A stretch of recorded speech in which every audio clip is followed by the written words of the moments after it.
Snapchat workers make. A company employee fell for a phishing scam and spilled the beans to a con artist. This is ABC News.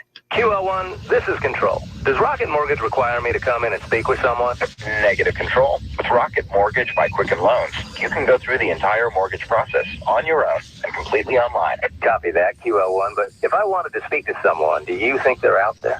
They're out there, all right. Their award-winning client service is beyond anything I've ever experienced. 3, 2, 1. Rocket Mortgage at QuickenLoans.com. Push button, get mortgage. Rocket. Equal housing lender. Licensed in all 50 states and MLSConsumerAccess.org number 3030. Hall of Fame catcher Johnny Bench for Blue Emu. I've used Blue Emu products for 10 years. They all have deep penetrating emu oil, but now for those hard-to-reach places, there's Blue Emu Continuous Pain Relief Spray, made with emu oil and the same active ingredient as the leading pain relief cream. Blue Emu Continuous Pain Relief Spray helps with all my joint pains and muscle aches. Blue Emu Continuous Pain Relief Spray. Take it from me. It works fast, and you won't stink. Available at Walmart, Rite Aid, and stores everywhere. The moderates are rolling ahead in Iran's elections. ABC's Tom Rivers has the story from the foreign desk. Iranian Foreign Ministry spokesman Hussein Jabari Ansari announcing the latest results. After racking up big gains in the parliament, moderates have dealt another blow to the country's hardliners by winning the majority of seats in the Assembly of Experts, a clerical body empowered with choosing the nation's supreme leader. It reflects the mood of the nation, where most welcome President Rouhani's efforts to open up the economy and cooperate with the West. Tom Rivers, ABC News at the Foreign Desk. Arraignment is set for today for an Army staff sergeant assigned to the Pentagon for allegedly killing his wife and later a Virginia policewoman who answered her call for help in a domestic dispute. The officer, 28-year-old Ashley Gwindon, who was working her first shift as a Woodbridge police officer. 2 other policemen who responded to the home with her were also wounded, but are expected to recover fully. Karen Chase, ABC News. Local news is brought to you by Shelton Health and Rehabilitation Center. Find them online at sheltonhealthandrehab.com. From the iFIBER ONE Newsradio studios, I'm Mary Lynn Foster. Mason County Coroner Wes Stockwell has released the names of 4 of the 5 people found shot to death Friday at a residence northwest of Belfair. Stockwell identified the shooter who died. Stockwell identified the shooter who died as David Wayne Campbell, 51. He shot himself, committing suicide in front of law enforcement officers as they entered the home after a 3-hour standoff. 3 of the 4 deceased who were found in an outbuilding on the property are Lana J. Carlson, 49, Quinn Carlson, a 16-year-old male, and Tony Carlson, an 18-year-old male. A 5th victim's next of kin has not yet been notified, and that person's name is being withheld until notification can be made. 3 of the dead were believed to be Campbell's 2 children and wife. MCSO Deputy Ryan Sperling says it'll be a while before we know more about the motive. It'll be quite a while now for the investigation to reveal, and as we peel the layers back, we'll be able to give pieces of information out. The home where the shooting happened was in a remote area in the 300 block of Northeast Horseshoe Drive. The Kitsap County Fire Marshal said last week he believes a propane gas leak that began in, under, or around a utility room is what caused a Port Orchard mobile home to explode. The report was released Friday following an investigation into the home explosion that claimed the lives of William and Maria McDonald. At approximately 4 a.m. last Tuesday morning, the concentration of propane reached its explosive limit and was ignited by an as-of-yet unidentified source. A funeral mass is being planned for the McDonalds at St. Gabriel Church in Port Orchard on March 5th. A reminder that Cascade Natural Gas crews working on relocating a natural gas line will cause delays on State Route 3 in Shelton beginning today.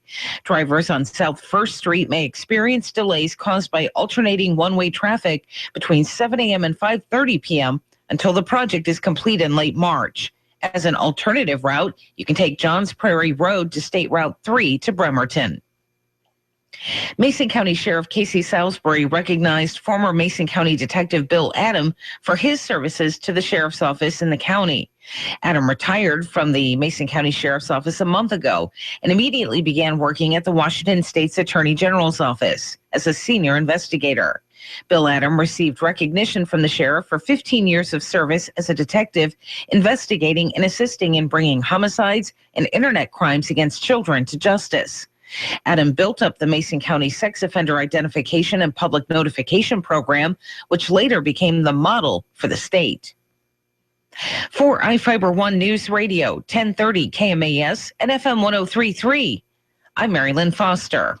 The Tom Hartman Show, live 9 to noon, weekdays on iFIBER ONE News Radio. If you're afraid of school shootings, fine. Put him near the outer perimeter of the school. Put him in front of the school. Build a little guardhouse or something, stick him in it. But a cop to deal with discipline problems? It's turning a school into a prison. It's teaching kids how to be afraid of authority figures. It's teaching them, oh, yes, officer, no, officer. Oh, please don't beat the crap out of her. Oh, wow, look at him beat the crap out of her. This is so wrong. Is your family doing some growing? Whether it's an expansion of your home or the addition of a new family car, Peninsula Credit Union can provide fast, friendly service with terrific rates. We offer personal lines of credit, affordable auto loans, and a variety of home loan options to get you moving. Visit our offices in Shelton, Belfair, Paulsbo, Port Orchard, and Port Townsend, or go online to pcfcu.org. At Peninsula Credit Union, our priority is you.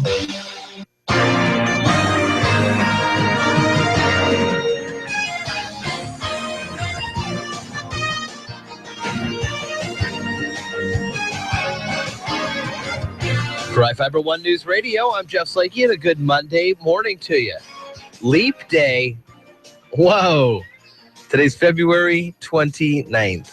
Good morning to you. Western Vanderhazel had a team-high 17 points for old THS, the Thumbwater Thunderbirds, as they took down Sela 60-54 in 2A state regional play.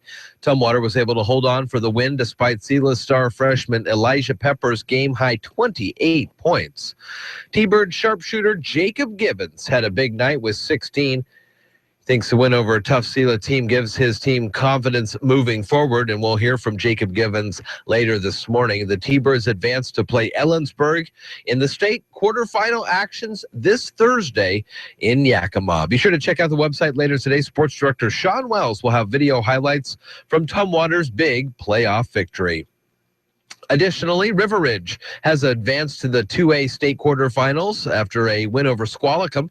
They're set to play Shorecrest in quarterfinal action. River Ridge girls eliminated from postseason play, losing to Ellensburg, and the Timberline boys season also comes to an end after losing to Issaquah.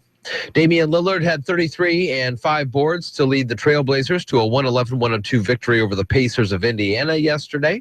Elgin Cook matched his career-high 26 points to lead number 13 Oregon to an 86-73 victory over Washington last night. And Erica McCall had her 15th double-double of the season by halftime and finished with 25 points and a career-high 18 boards. Number 13 Stanford rolls past Oregon 69-42. It's 6:10 here at iFIBER ONE News Radio. Here's Carol with the forecast. Good morning, Jeff. Morning. 41 and rainy this morning. It'll be cloudy later today. We'll reach a high of 53. Tomorrow, cloudy with periods of rain, high of 52. Right now, 41 and rainy. Now, from the iFIBER ONE News Radio studios, it's Daybreak. Providing local news, sports, weather, and interviews to the South South's most important people. You. From business leaders to politicians, from activists for change to advocates for the poor, your neighbors and newsmakers are here on Daybreak. Well, good morning to you. It's 6:11 on iFIBER ONE News Radio, Daybreak, AM 1030 and FM 1033. I'm Jeff Slakey, along with Carol Gardner. Good morning, Carol. Good morning, Jeff. How are you? I'm well. Leap Day? Leap Day. Man, wow, so crazy that today is like a day that never happens, but for every 4 years. Yeah. Could you imagine if your birthday was this day? Ugh. And then you turned 84. Okay. Today would be your 21st birthday. Woohoo! Watch out, folks. I'm legal now. I know. Is that crazy or So how what? does that work, though? I Because I've been in bars where they check your IDs, which they're supposed to do, right? They're supposed to do that. And some folks, they just don't get it. The door checkers, they don't go to a class or anything. They don't know what they're looking for, other than certain key things. And so if it shows up 229 and it's 228, for example, they say bye-bye. They can't let you in. I don't know how that would even work. I don't know. Maybe they have to go on March 1st. Oh, so you always have to post-date your birthday. Huh? I guess so. For if you want to go to a bar So the first time. How old did you say? 84? 84. Is now a 21-year-old? Yes. So it's a great day for a party. Oh, man. I was on Fox News this morning, foxnews.com. You were on Fox News? I was on. It was a great visit. No, I was on their website, foxnews.com, and I found a article of the best Leap Day deals and freebies. Oh. And there are some that would work around here, some eateries around here. So we'll have some of those. Okay. That's pretty fun. I mean, it only happens once every 4 years. And then why? That's a great question. That is a great We'll question. have that information for you as well. Oscars were last night. They were. We have to update you with some information from Marilyn Foster's news reports here in a minute as well. You're listening to Daybreak on iFIBER One News Radio.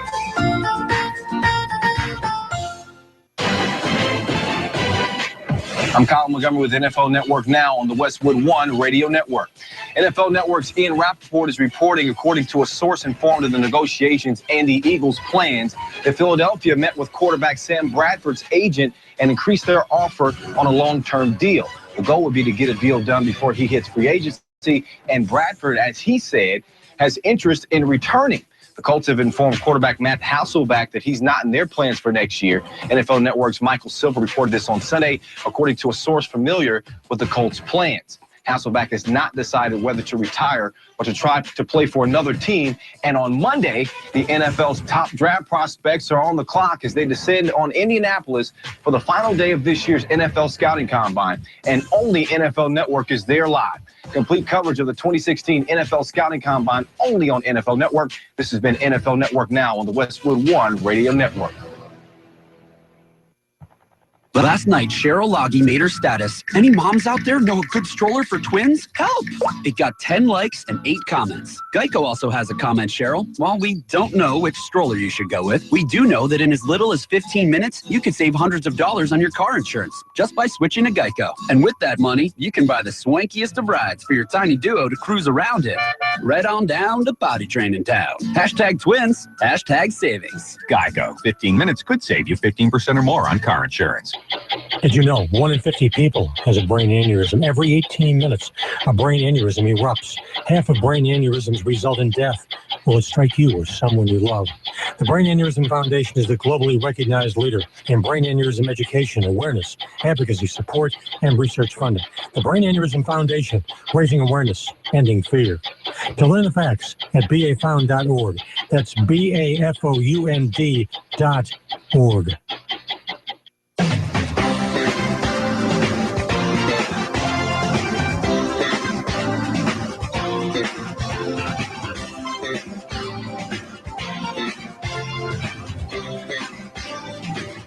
From the iFIBER One News Radio Studios, you're listening to Daybreak.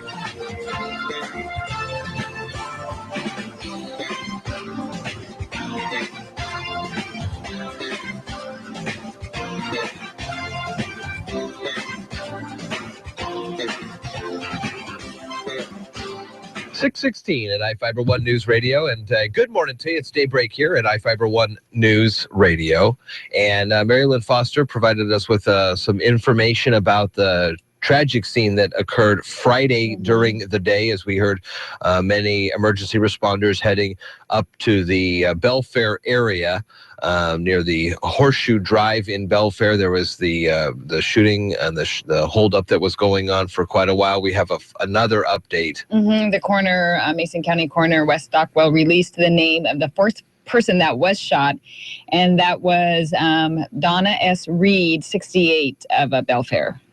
That story on iFiber1newsradio.com under the news tab, the local news tab. You'll see it right there at the front page. And Jeff Chu has been working busily on this story ever since we first got the calls Friday morning.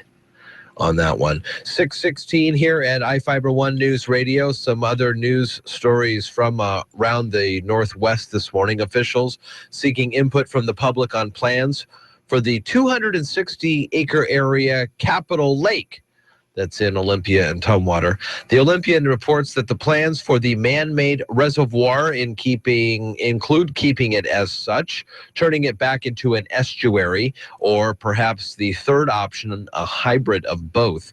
Committee of State and Thurston County stakeholders is hosting an open house on March 9th. So they already went through this 10 years ago, right? Do you remember that? They went through this idea of turning it back into a river, or was it just a bunch of protesters? I mean, I remember something came up about this. Yeah, no, I do too. So, and nothing ever obviously happened. Then they did all that rebuilding down in downtown Olympia, and it looks, really nice around the lake. Yeah, they tore that one building down, those couple buildings down. So I don't know if that was the beginning of what we're talking about now. Right. We'll have to find out some more information. Well, I know that if they want to turn it back to an estuary, right, they have to get rid of the dam there that's under the bridge. Yeah, it would totally change the whole look of downtown Olympia. And that's what people are like, well, it's we're the not lake. Sure, the lake. Yeah. I swam in that lake. Did you used to swim in that? Back when you could. I never missed the boat, huh? I can't say that I ever did go swimming in that lake, but I remember the ski or the swim buoys that they would put out there. Then there was always the floating Christmas parade that they put out there. Island, Christmas Island. Yeah. And then they moved that to the South Sound Mall. That was a great one. Eventually got rid of it, didn't they? Yeah, they don't have it anymore. Museum of Flight, which is a great museum, expects to receive a recently restored 727 prototype. They're going to get it Wednesday after its final flight from Payne Field up in Everett. Plane scheduled to take its first flight in 25 years as long as the weather is favorable. Carol, looking at you for that one. Upon landing, the 727 will taxi into the museum's parking area, where it will be open to museum visitors. So that's going to happen this Wednesday. I'll let you know what the weather's going to be. Today, if you remember, that gigantic cargo ship is going to be making its way into Seattle eventually. Now, this is that thing where if you look at Alcatraz... You were told correctly on the size of it, too, right? I got all screwed up on my math. I'm terrible. I was looking at, if you look at Alcatraz, the width that you are looking at there, or the width that you are looking at there is 1,600 feet. This boat is 1,300 feet. And 200 feet tall. Right. It is a massive piece of machinery that's going to be coming into Seattle. What are they carrying? Cargo, 18,000 pieces of cargo. I know, whatever. Well, nobody knows what's in those cargo ships. We did just open it up and have a sort of a store, a floating warehouse store. It could be a whole city. It's that big. Here's an interesting story, and I don't remember voting on this. Initiative 732. Do you remember this one? The carbon tax emissions from fossil fuels. I remember it was out. I guess I don't know if we... So we passed it, apparently, and the lawmakers have until the end of March 10, to enact this Initiative 732. Could turn us into the first state in the nation to pass a carbon tax on emissions from fossil fuels, such as coal, gasoline, and natural gas. Ballot measure before the state ledge would create a carbon tax of $25 per metric ton of fossil fuel emissions burned in the state, while reducing taxes. Lawmakers, until they have the end of the session, to either enact this, because it was passed, I guess, offer an alternative proposal, or automatically pass the carbon tax measures to voters in November as written. Okay, so that's what it is. So either they get something done on this, or we're going to vote on it in November. Okay, so they're going to create a carbon tax of $25 per metric ton for businesses. Yeah. While reducing taxes? On the front page of the Olympian, I'm looking at this. It says they would raise fuel taxes but lower sales tax. Okay. And it's modeled on something that's being tried up in British Columbia. Price of gas would go up 1/4, but sales tax would go down 1 point. So that's price of gas would go up 1/4. Yeah. Right now, it'd be semi-okay. Yeah, I mean, because the gas is so low. But I filled up this morning at $1.89. That's just crazy. What is it, 1970? I remember back in 97 going to get gas and it was 97 cents a gallon. Huh. Yeah. $10. Have changed. That's how much? 10 gallons? $10? You're listening to Daybreak on iFIBER One News Radio. Did you ever look at the stains in your coffee cup and then realize that's exactly what happens to your teeth? Power Swabs is the 5-minute solution to get your teeth white without visiting the dentist. This is John Greenhut, the CEO of Power Swabs. And if your teeth are stained from coffee, tea, or smoking, all it takes is 5 minutes with Power Swabs. In 5 minutes, you'll see an average of 2 shades whiter teeth, and in 7 days, 6 shades. It's clinically proven to whiten natural teeth as well as caps and veneers. The secret is a tooth detergent that was developed by Dr. Martin Ginniger that lifts stains off of your teeth. Best of all, there's no messy strips or trays that you have to leave in your mouth for an hour. Just swab your teeth for 5 minutes and you're done. To try Power Swabs risk-free, call 1-800-928-7113. That's 1-800-928-7113. I guarantee your bright white smile will have your friends, family, and coworkers talking about how great you look. Try it risk-free today. 1-800-928-7113. That's 1-800-928-7113.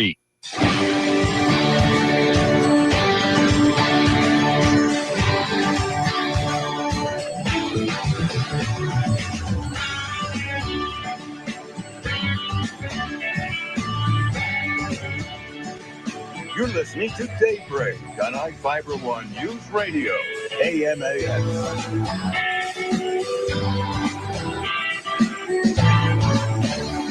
624 at iFIBER One News Radio. It's Daybreak and a good morning to you. I'm Jeff Slakey along with Carol Gardner. Good morning to you.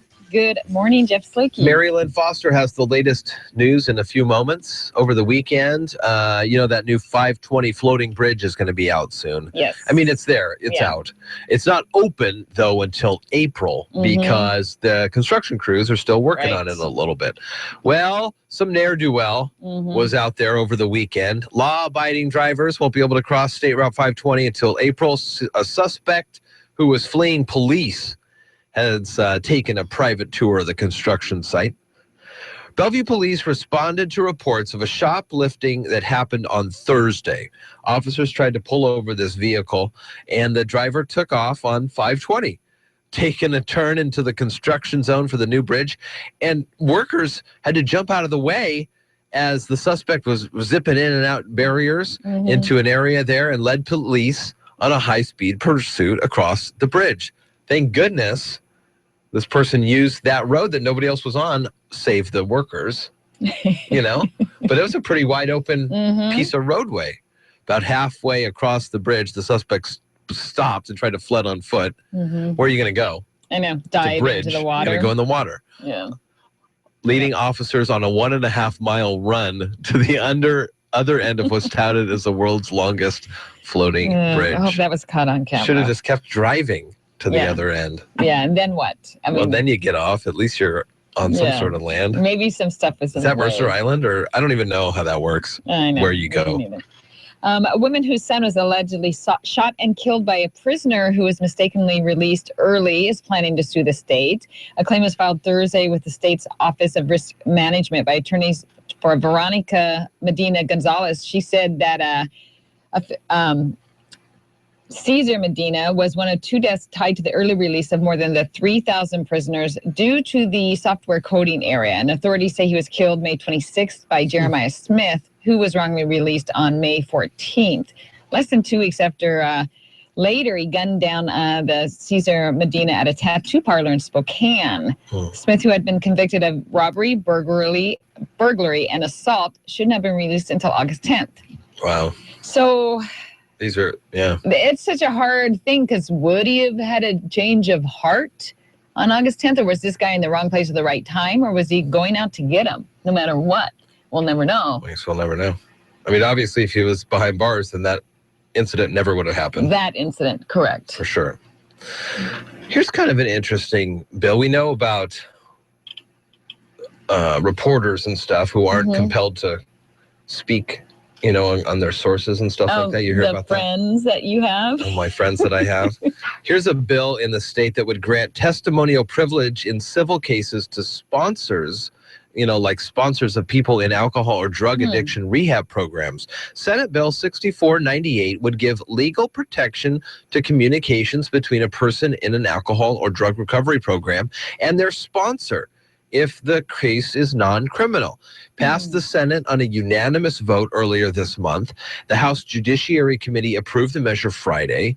Full House is now where it sits. Under the bill, a person who acts as a sponsor, providing guidance, emotional support, and counseling in an individualized manner to someone in a recovery program can't testify in a civil action or proceeding about anything said in their conversations unless it's waived by the person in recovery or on account of their death. So another saving grace for people, you know, when you tell folks those kind of things, it's in the strictest of confidence. Right. Oftentimes works as someone, you know, like, what's that thing? Confession. You know, confession. 627 at iFIBER 1, Marilyn Foster has the latest in local news and just where you don't want a hole on your boat. The state's newest ferry boat has a quarter-size hole about 10 feet below the waterline. The $126 million. I think you went a little fast over there. 10 feet below the waterline. That's not where you want holes in your boats. It is not. And it's only a quarter-size hole, but still, the pressure, I would imagine. The $126 million Samish, which joined the Anacortes San Juan Islands route in June, was pulled from service last week to repair the hole. The Kitsap Sun reported Friday the 144-car vessel was placed on a dry dock in Anacortes, where more corrosion, which likely caused the hole, was found. Washington State Ferry spokesman Ian Sterling says they hope to complete repairs by March 10th, and then the Samish has to surrender the dry dock space. A rush job on fixing something. We're trying to get it done as quickly as possible. We have police people coming in for that one. Well, Sterling. So hold on. June, July, August, September, October, November, December, January, February. That's 9 months. There was a quarter-size hole 10 feet below the waterline on the ferry Samish for 9 months. Obviously, it wasn't a public safety was never an issue. That's what the spokesman Sterling says. He says the corrosion is near both engine rooms, and an independent expert was brought in to pinpoint the cause. There it is. I see it. It's that hole. Is that what we're talking about? I had to come and fly in for that. It's just the hole. Interesting. Warranty claim been filed with the builder. It is time for the latest in local news with Marilyn Foster here on iFIBER 1 News Radio, and a good morning to you. On a normal year, this would be the first day of March. But it's February 29th. You're listening to Daybreak on iFIBER 1 News Radio. Local news is brought to you by Fred Holmes Tree Service. FredHolmesTreeService.com, 427-4489. From the iFIBER 1 News Radio studios, I'm Marilyn Foster. Mason County Coroner Wes Stockwell has released the names of 4 of the 5 people found shot to death Friday at a residence northwest of Belfair. Stockwell identified the shooter who died. Stockwell identified the shooter who died as David Wayne Campbell, 51. He shot himself, committing suicide in front of law enforcement officers as they entered the home after a 3-hour standoff. 3 of the 4 deceased, who were found in an outbuilding on the property, are Lana J. Carlson, 49, Quinn Carlson, a 16-year-old male, and Tony Carlson, an 18-year-old male. A 5th victim's next of kin has not yet been notified, and that person's name is being withheld until notification can be made. 3 of the dead were believed to be Campbell's 2 children and wife. MCSO Deputy Ryan Sperling says it'll be a while before we know more about the motive. It'll be quite a while now for the investigation to reveal, and as we peel the layers back, we'll be able to give pieces of information out. The home where the shooting happened was in a remote area in the 300 block of Northeast Horseshoe Drive. The Kitsap County Fire Marshal said last week he believes a propane gas leak that began in, under, or around a utility room is what caused a Port Orchard mobile home to explode. The report was released Friday following an investigation into the home explosion that claimed the lives of William and Maria McDonald. At approximately 4 a.m. last Tuesday morning, the concentration of propane reached its explosive limit and was ignited by an as of yet unidentified source. A funeral mass is being planned for the McDonalds at St. Gabriel Church in Port Orchard on March 5th. A reminder that Cascade Natural Gas crews working on relocating a natural gas line will cause delays on State Route 3 in Shelton beginning today. Drivers on South 1st Street may experience delays caused by alternating one-way traffic between 7 a.m. and 5:30 p.m. until the project is complete in late March. As an alternative route, you can take Johns Prairie Road to State Route 3 to Bremerton. Mason County Sheriff Casey Salisbury recognized former Mason County Detective Bill Adam for his services to the sheriff's office in the county. Adam retired from the Mason County Sheriff's Office a month ago and immediately began working at the Washington State's Attorney General's office as a senior investigator. Bill Adam received recognition from the sheriff for 15 years of service as a detective, investigating and assisting in bringing homicides and internet crimes against children to justice. Adam built up the Mason County Sex Offender Identification and Public Notification Program, which later became the model for the state. For iFIBER One News Radio, 1030 KMAS and FM 103.3, I'm Mary Lynn Foster. Hi, I'm Ken Slater, the Roof Doctor. If you're like me, your family's important, so make sure that they're well taken care of. One of the best ways to do that is to provide a safe and warm home to live in. For over 50 years, the Roof Doctor has been helping families stay safe and warm by building roofs that last for generations. Our teams have some of the most experienced roofers in the area, and we only use the highest quality materials to keep your family safe, warm, and dry. That's the Roof Doctor. Give us a call. Mavs show no mercy. Hi, everybody. Dave Packer reporting on sports. The Dallas Mavericks defeat the Minnesota Timberwolves 128-101. Chuck Cooperstein with the call on KESN as J.J. Barea tosses it to Dwight Powell for the dunk. Barea at the left wing. Barea turns the corner, pick and roll. Powell the revenge! Spikes it! A posterization of Zach LaVine and Adrian Payne to the rim. Deron Williams led the Mavs with 25 points. Golfer Jason Bone's medical issue over the weekend turned out to be more serious than originally thought. A mild heart attack resulted in Bone needing a stent due to a blockage in his artery. His agent, Justin Richmond, released a statement saying the golfer was resting comfortably and in good spirits. On the ice. And it's won by the Bruins. McQuaid fell down center point. Here's a breakaway. The other way. In alone Callahan with Killorn. In front Killorn. Back for Callahan. Score! A beautifully executed 2-0. And it's 2-1 Lightning. David Mishkin with the call on 970 WFLA as Ryan Callahan scores a goal over the Boston Bruins. Tampa Bay Lightning wins 4-1. The Anaheim Ducks beat the Los Angeles Kings 4-2. Corey Perry with the hat trick. Here's an opportunity for Raquel to make play in front. Loose there. Perry shoots. Save quick. Another whack down and scores! Steve Carroll with the call on KLAA. In baseball, players are getting ready for the upcoming season. During spring training, Washington Nationals outfielder Bryce Harper tells ESPN what his goals are for this year. I just want to get better. I just want to stay healthy and do the things I can to, further myself, but further this team. And, at the end of the day, it's all that matters is trying to win ball games and doing things you can to, hopefully get to that next level of playing the playoffs and doing things you can. Harper is coming off a hot 2015 season after winning the National League MVP award. In NASCAR, Jimmy Johnson snatches his 76th career win, tying Dale Earnhardt. They're both tied at 6th for the most wins of all time. Dave Packer, ABC Sports. The Chad Benson Show. How in the world are you going to pay for all that you want to do? And you can only tax people to a certain point. People who are smart, guess what? They get sick and tired of it, and they find other ways to do stuff. All of a sudden, you go from having a certain percentage of something to 100% of nothing. The Chad Benson Show. The Chad Benson Show, live weekdays 3 to 6 on iFIBER One News Radio.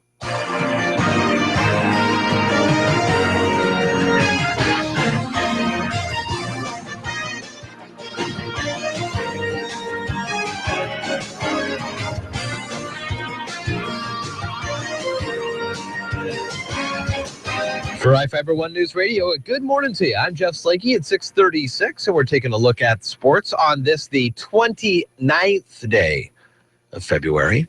Western Vanderhazel had a team-high 17 for Tumwater as the Thunderbirds took down Sela 60-54 in state regional play for 2A teams. Tumwater was able to hold on to the win despite Sela's star freshman Elisha Pepper's game-high 28. T-Bird sharpshooter Jacob Gibbons had a big night with 16. He thinks the tough win over Sela gives his squad the confidence it needs moving forward. It's huge. I mean, they were obviously a good team.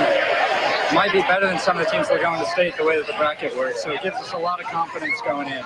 So that again was the T-Birds. They advanced to play Ellensburg in the state quarterfinal actions this Thursday. Be sure to check out the website later today, as Sports Director Sean Wells will have video highlights from Tumwater's big playoff victory.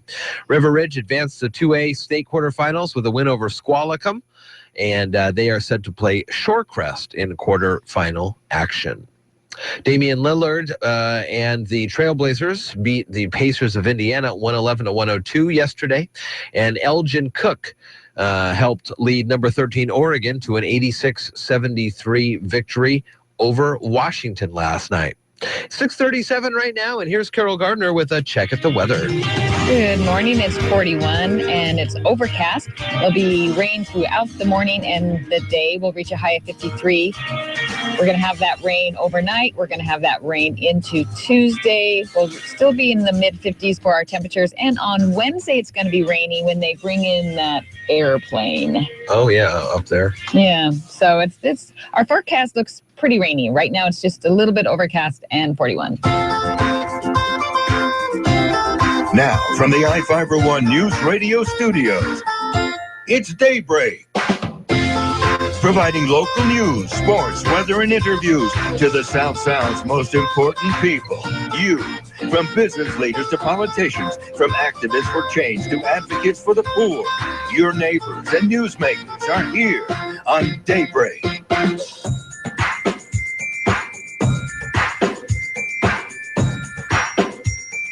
.39 at iFIBER One News Radio. Good morning to you. We'll live the country life in a few moments at about 6:45 this morning. We're also looking at stories from around Washington and the Northwest. And an update on the shooting story that Mary Lynn Foster had for you a little bit earlier. The Mason County coroner, Wes Stockel, has released the name of the fourth person found that was shot Friday in an an outbuilding up in Belfair.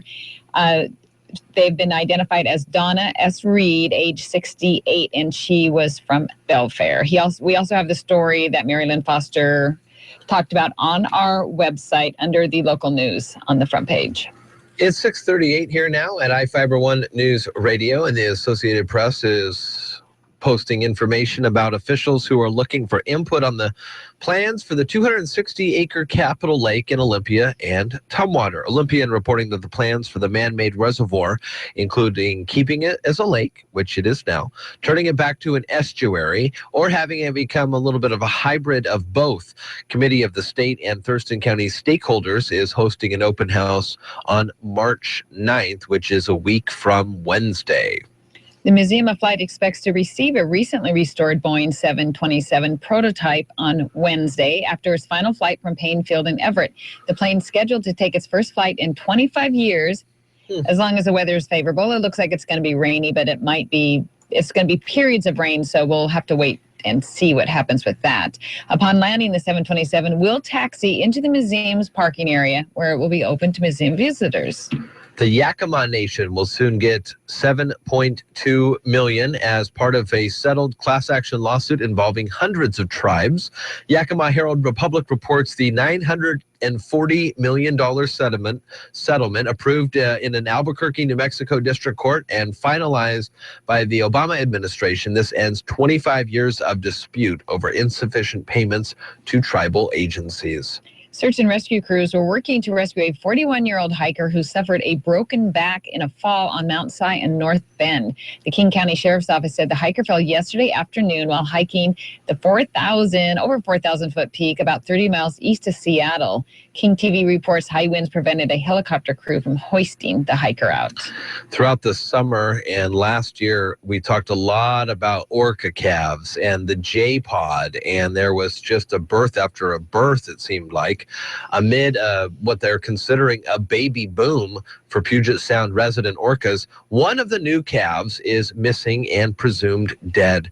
Center for Whale Research on San Juan Island says the calf, member of the J-pod group designated J55, first documented late last month, but it wasn't seen when other close family members were seen the next day. We'll be right back after this. You're listening to Daybreak on iFIBER ONE News Radio. Is your business targeting the state's largest payroll? Military personnel at JBLM and Naval Base Kitsap surpass all others, and Swarner Communications gives your businesses direct reach into those markets with newspaper advertising, face-to-face events, email blasts, mobile marketing, reputation management, and more, all for one affordable price. Call Swarner Communications today, 253-584-1212. Hi, this is Terry Allen with a look at the community calendar on iFIBER One News Radio. Nonprofits post your events on iFIBER1newsradio.com. Empty Bowls is a 3-night event to raise money for Saints Pantry Food Bank. On Wednesday, March 2nd, you can create a clay bowl. On Wednesday the 9th, you get to glaze the bowl. And on Wednesday the 16th, the bowls are available for sale, along with delicious soup and bread donated by local restaurants. Each Wednesday's program is 5 to 7 at the Civic Center on Coda Street. For iFIBER One News Radio, I'm Terry Allen. If you're nuts about peanut butter, why not make it yourself? Hi, I'm Jody Henke. Once you taste your homemade nut butter, you may decide there's no reason to buy it anymore when you're living the country life. Living the country life. Ideas and inspiration for your place in the country. You can find more information on today's topic and from previous shows by visiting us online at livingthecountrylife.com. We'll return to the show after these messages. He's done 3 tours and now he's saving his dad's farm. Do you know a farmer veteran like that? We're inviting you to share their story. Successful Farming Magazine and Grasshopper Mowers are teaming up to acknowledge and thank farmer veterans for their service. This new initiative is called From Fighter to Farmer. Enter any veteran farmers you know in our contest at agriculture.com/fighter to farmer. Explain the veteran's military experience and farming operation, along with the involvement they have in your community. 3 veterans will receive a combination prize package of $5,000 and a vacation to Nashville. One lucky winner will also receive a $10,000 gift certificate to spend at Grasshopper Mowers. No purchase necessary. Open to legal residents of the 40 contiguous United States and D.C., 13 years and older. Begins February 1st, 2016 and ends April 30th, 2016. Subject to official rules at agriculture.com/fighter to farmer rules. Void in Alaska, Hawaii, and where prohibited. Sponsor, Meredith Corporation. From Fighter to Farmer is brought to you by Grasshopper Mowers. Enter any veteran farmer you know in our contest at agriculture.com/fighter to farmer. Peanut butter is a staple food at my house. My kids can go through a large jar of it in a week. One of these days, I'm going to try to make my own nut butter. Lynn Blanchard is the director of the Better Homes and Gardens Test Kitchen. She says making nut butter is a simple process. Almost any nut will do, including peanuts, cashews, almonds, pistachios, and walnuts. Use raw nuts or toast them in a 350-degree oven for about 10 minutes. Then toss them into a food processor. Blanchard says 2 cups of nuts will give you about 1 cup of butter. Start with on-off pulsing, and the nuts will start to come together and they get finer. Pretty soon they'll start to form almost like a paste. And once that happens, you can stop then, because that gives you chunky nut butter, if you will. And then if you want it to come together a little more, you can add a little oil. Canola oil is a great oil to use because it doesn't add much flavor. Then that just brings the nuts together a little more and makes it a little easier to spread. Nut butters are adaptable, so don't be afraid to be creative. Experiment with flavored oils, combine different nuts together, and tailor it to your taste. Well, you can actually sweeten them a little bit. Like if you wanted a honey almond butter, you could add just a touch of honey. It's even fun to play with herbs. You know, you could add rosemary or sage to an almond butter, and it makes kind of an interesting spread for breads. Don't limit your creations to just bread. Try homemade nut butters and stews and baked goods. Store your nut butter in a jar in the refrigerator. Since it doesn't have preservatives like commercial products, be sure to keep it tightly covered because it could absorb other flavors. When you want to use it, bring it to room temperature so it's easier to spread. You'll find more tips for making homemade nut butters at livingthecountrylife.com. I'll see you in the country. Living the Country Life. Ideas and inspiration for your place in the country. You can find more information on today's topic, share your tips, and post photos by visiting us online.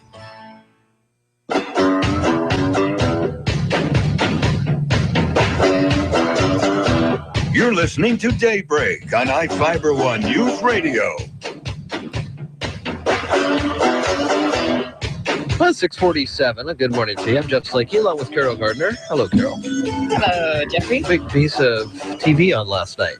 Yes, there was. Did you hear Well, that the Oscars were? There was a bunch of TV on last night. There was the Walking Dead, Downton Abbey season finale. Whoa. Don't you mean series finale? No, season finale. Oh, I thought they were all done. They're wrapping the whole show. Oh, series, I guess. I got the two words mixed up. No more. There's no more Downton Abbey. There is no more Downton Abbey. So a series finale happened last night. Yes. Wow. Yes. Did you watch that? No, not yet. So no spoilers allowed. Don't worry. I didn't see it either. It's a great show. The Oscars started at 5:30, and I just happened to be there at 5:29 to pop it on and just to see what was going on. Oh, and you know, ABC did not allow people to watch it online unless you were unless it was your TV provider. Yet I do have it is my TV provider, but only in certain cities were allowed. Huh. Or you could watch it on your phone with an app. Well, that's weird. Yeah, not like the Super Bowl. No, not like it at all. This was the Super Bowl of Hollywood. Mm-hmm. Leo finally had a good night. ABC's David Blaustein has a little bit more. Leonardo DiCaprio finally fulfilled his destiny. And the Oscar goes to Leonardo DiCaprio. But the reality is most people were pulling for DiCaprio with no shortage of internet memes and critics supporting his efforts. Backstage, he told us he was, in fact, feeling the love. This year in particular, I've been overwhelmed with, such support. The international superstar described his inability to personally thank all of those fans as surreal.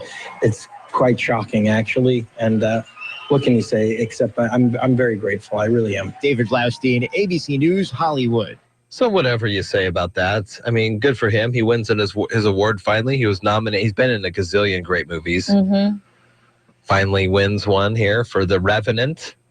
Looks like a really good movie. Looks intense. Yeah, very I have intense. not seen it, but I've heard things. Mm-hmm. What else? You had some other numbers of who won things and what was going on there. Well, Mad Max seen any took of these? the night. Mad Max Fury Road. I have not seen it. I wasn't even thinking, another Mad Max movie. I mean, I saw the original. I was around for the original, obviously, and I just thought, a remake, reboot, recall, whatever. But it got like over 4 awards. Was nominated for a whole bunch, including Best Picture, Mad Max, Fury Road. George Miller, he's like the Day of the Dead guy. He's the zombie guy. And so he wrote Mad Max in the originals, and now he comes out with Mad Max Fury Road. When it came out, right, remember everybody said, wait, this is like not a chick flick, but wait a second. Charlize is a woman and she's the lead. Mm-hmm. What is going on? It's weird, isn't it? Finally, she was. I mean, she's the main character of that movie. She's the hero, I guess, or anti-hero, whoever's the main character. Mad Max Fury Road, Inside Out, which is a great animated movie. A lot of folks with kids, I think, probably have seen that movie, Inside Out. But if you haven't, it's good. I have not seen it, but that was the animated feature film. On that one. So the best picture was Spotlight. Right. Which was the priests, the undercover Boston documentary sex type scandal. thing. Yeah. And then, of course, the actor got the... Leo. This Leo. Actress Brie Larson for Room, which I am not really familiar with that one. Are you familiar with that one? These movies.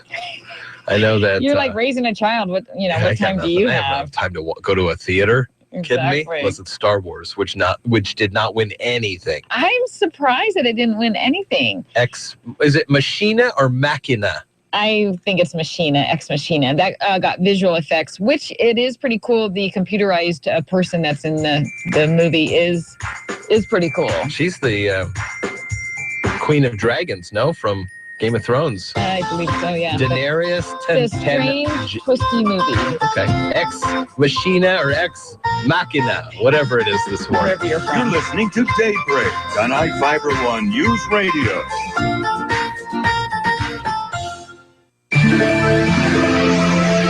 It's a day that only comes around every 4 years, and it's extra special for those with birthdays. All about Leap Day babies today from the Old Farmer's Almanac. With more practical tips and useful advice, this is the Old Farmer's Almanac Radio Report for Monday, February 29th, the 60th day of the year. Most people will tell you a Leap Day birthday is a mixed blessing. They enjoy its uniqueness, but struggle with the awkward calendar placement.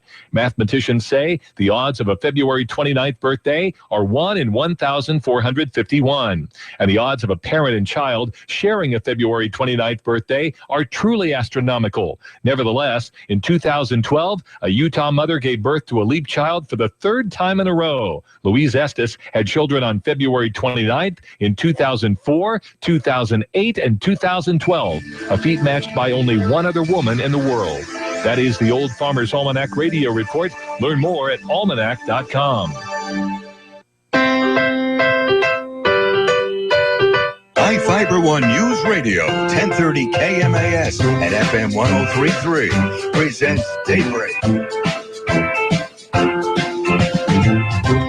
All right, good morning to you. 6:52 CNBC is a business radio report in just a few moments, and a good morning to you. The final name has been released from Mason County Coroner West Stockwell. You can find that information on iFIBER1newsradio.com. Barry Lynn Foster has more news on the events that happened starting early Friday morning. And it is a Monday, a little bit of a off Monday, being the 29th of February. It's a leap day. Next hour, we'll get into why Do we have to have it? why are we having this? And the other thing is that it's a crazy day. So that means there's some crazy deals for folks. In fact, if your birthday is today, head over to the Olive Garden for some great Italian, and you can have valid for 4 free Dolcini desserts. So you just have to have a little bit of piece of information. Do you have to be 21? It doesn't really even say that on that one. The Krispy Kreme is going out. A lot of folks will be traveling up north by Tacoma way. Krispy Kreme celebrating today by selling a dozen of its signature Krispy Kremes for $2.29, which is with the purchase of another dozen of donuts. You a big Krispy Kreme? Never had one. You've never Still had never one? had one. The only time I had one was I actually was with a friend, and we went up, and when the light is like on or whatever, you you go and you go get the donuts, and they're the best right off. One thing's the best right off the You can see it come off the machine. right off the machine. Yeah. Yeah, that's true. If Once you're they get driving, cold, I don't know. so the only one that I know of around here is by the Tacoma Mall on I-5. And if you're driving on I-5 and you look over and you see the Krispy Kreme neon, and then there's a middle part that is on when they're cooking. Right. So you go line up. And you can go line up right there and get the best ever, I guess. That's what I hear. 6:55 at iFIBER One News Radio, CNBC Business Radio Report in a few moments. We are expecting a phone call today at 8:15 from State Senator and Mason County Commissioner Tim Sheldon. Also, Lynn Lunkin from the Economic Development Council. She's the director of that organization. She'll be in here at 8:45. And some great conversations throughout the rest of the week. March celebrates National Nutrition Month, Carol.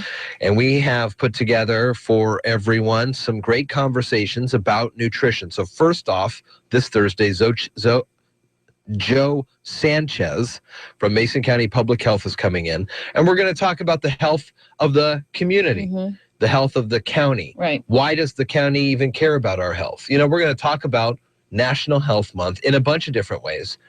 what they're doing up at the schools to give some better food, during lunch times. And we're going to even talk with someone from Adopt a Pet in Mason County about nutrition for your animals. Yeah, because that is important. So it's going to be a fun one. Wednesday is Dr. Seuss's birthday. How old is Dr. Seuss? Well, I don't know. Very old. So what's so big about that? Well, Dr. Seuss, and we're reading a lot of Dr. Seuss to Kaiser. Every night we read him. Cat in the Hat? Not Cat in the Hat, but there's a nighttime book. Okay. And so Dr. Seuss has helped millions of children learn to read and the excitement and enjoyment of reading. So Heidi, who is the youth services coordinator for the Timberland Regional Library around the area, she'll be in with us on Wednesday, 7:45, to talk about Dr. Seuss's birthday. They're doing stuff at the library for it to Maybe celebrate. she'll read a Dr. Seuss. Maybe we can get her to read a little something from Dr. Seuss. Something. Yeah, that's very cool. So we got some big interviews for you this week and throughout the whole month of March, which actually starts tomorrow. It does start because tomorrow. today is a leap day. 6:57. CNBC has a business radio report. ABC News at the top of the hour, undoubtedly talking Oscar nods. Chris Rock did a pretty decent job, I feel. Yeah, most of the reviews said he was fine. There were some interesting stats about You're listening 88 to years Daybreak of on Oscar. iFIBER ONE News Radio. It's not just this one year was just all white people,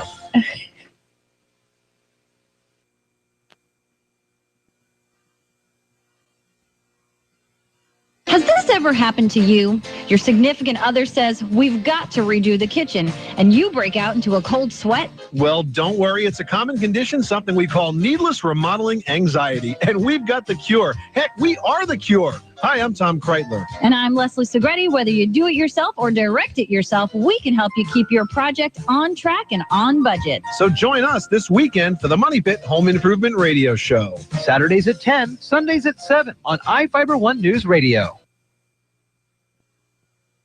I'm Chris Maurer, CNBC Business Radio.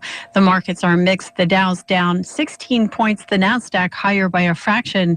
Valiant announcing its chief executive would return from medical leave. CEO Michael Pearson went on leave in December for severe pneumonia. Meantime, the Canadian drug maker says it's splitting the roles of CEO and chairman. Robert Ingram has been appointed to that role. The grocery delivery wars are heating up in the UK. Amazon announcing it has just struck a deal to partner up with Britain's Morrisons supermarkets. It will deliver fresh and frozen goods to customers in some places as quickly as under an hour. And Marvel's blockbuster Deadpool continues to dominate at the box office. The anti-hero movie brought in more than $31 million in North America in its third week. Chris Maurer, CNBC Business Radio. Did you know 1 in 50 people has a brain aneurysm? Every 18 minutes, a brain aneurysm erupts. Half of brain aneurysms result in death. Will it strike you or someone you love? The Brain Aneurysm Foundation is the globally recognized leader in brain aneurysm education, awareness, advocacy, support, and research funding. The Brain Aneurysm Foundation, raising awareness and ending fear. To learn facts at bafound.org. That's bafound.org.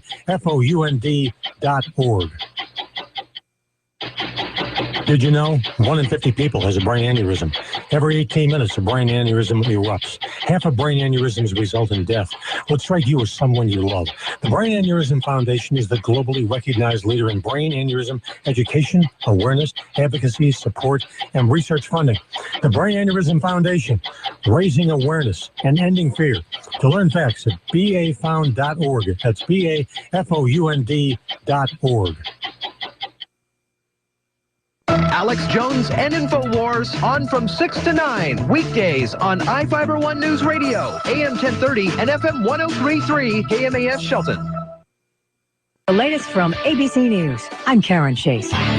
Donald Trump is drawing fire for not immediately condemning an endorsement from a former Klan leader or white supremacist groups. Trump initially said he didn't know who David Duke was or what he represented. He later denounced both.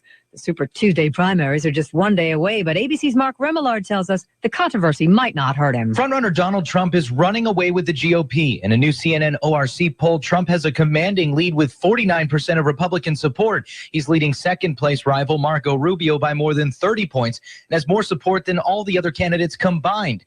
Trump is not without his critics, though, as nearly an equal amount, 48% of Republicans, say they would not or probably would not support him in the general. Mark Remillard, ABC News. Diversity talk dominated the Oscars last night. Chris Rock called out Hollywood by calling the show the White People's Choice Awards. We want opportunity.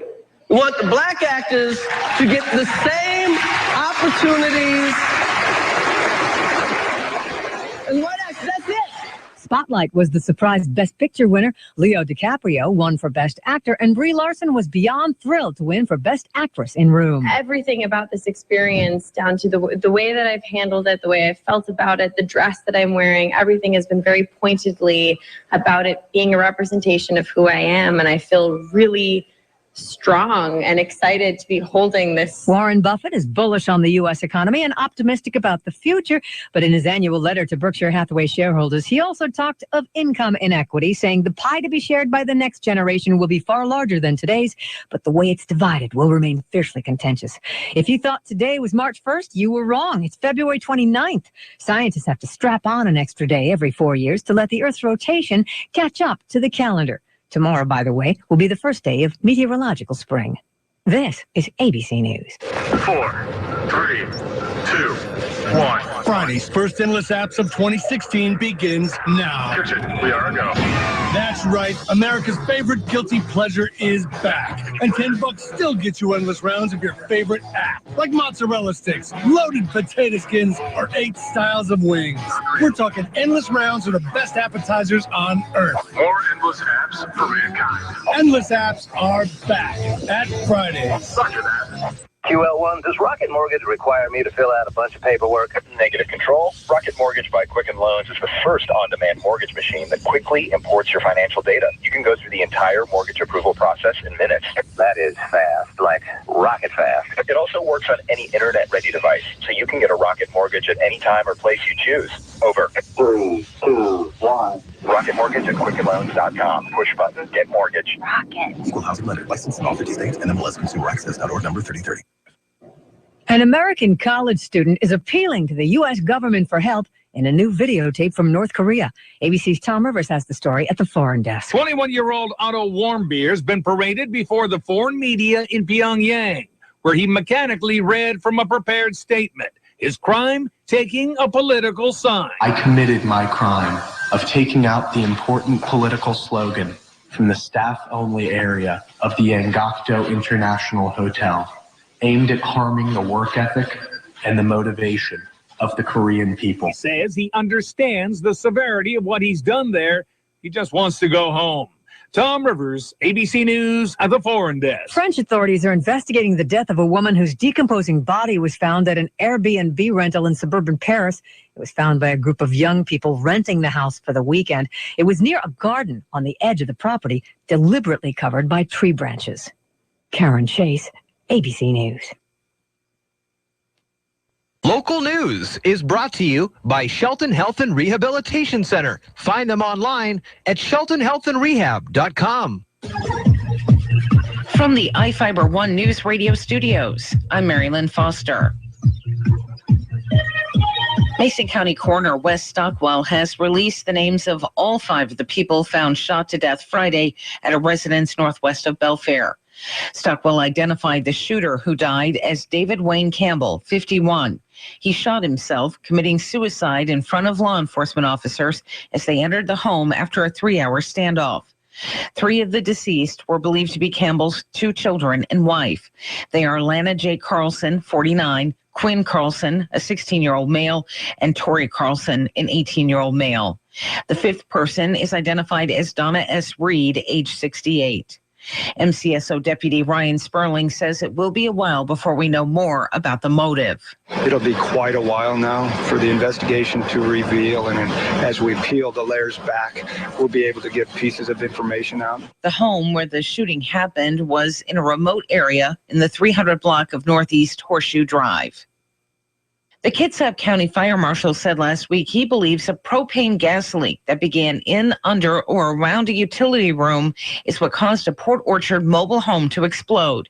The report was released Friday following an investigation into the home explosion that claimed the lives of William and Maria McDonald. At approximately 4 a.m. last Tuesday morning, the concentration of propane reached its explosive limit and was ignited by an as of yet unidentified source. The subsequent explosion destroyed the home and ignited a fire in the remaining debris and attached garage and storage structures. A funeral mass is being planned for the McDonalds at St. Gabriel Church in Port Orchard on March 5th. A reminder that Cascade Natural Gas crews working on relocating a natural gas line will cause delays on State Route 3 in Shelton beginning today. Drivers on South 1st Street may experience delays caused by alternating one-way traffic between 7 a.m. and 5:30 p.m. until the project is complete in late March. As an alternative route, you can take Johns Prairie Road to State Route 3 to Bremerton. Mason County Sheriff Casey Salisbury recognized former Mason County Detective Bill Adam for his services to the sheriff's office in the county. Adam retired from the Mason County Sheriff's Office a month ago and immediately began working at the Washington State's Attorney General's office as a senior investigator. Bill Adam received recognition from the sheriff for 15 years of service as a detective, investigating and assisting in bringing homicides and internet crimes against children to justice. Adam built up the Mason County Sex Offender Identification and Public Notification Program, which later became the model for the state. For iFIBER ONE News Radio, 1030 KMAS and FM 103.3, I'm Mary Lynn Foster. Science Fantastic with Professor Michio Kaku. Saturdays at 5, Sundays at 6 on iFIBER ONE News Radio. You know, on Science Fantastic, we've had a number of neurologists talking about the incredible breakthroughs. Did you know that using computers, we can actually communicate with the thinking brain? Telepathy, telekinesis, recording memories, photographing a dream. Machines that are controlled by the mind. This is Doug Sample from Whitney Chevrolet. We're going to save you money. Montesano has one of the lowest sales tax rates in the state, plus our costs are way less than other dealers. And right now, we're offering up to 90 days with no payments on any new or used vehicles with proof of your tax refund. They all come with lifetime oil changes to boot. Stop by and visit WhitneyChev.com to check out our inventory. A $150 negotiable document fee may be added to the price of all vehicles. Worth the drive to Whitney's, just down the road to Whitney.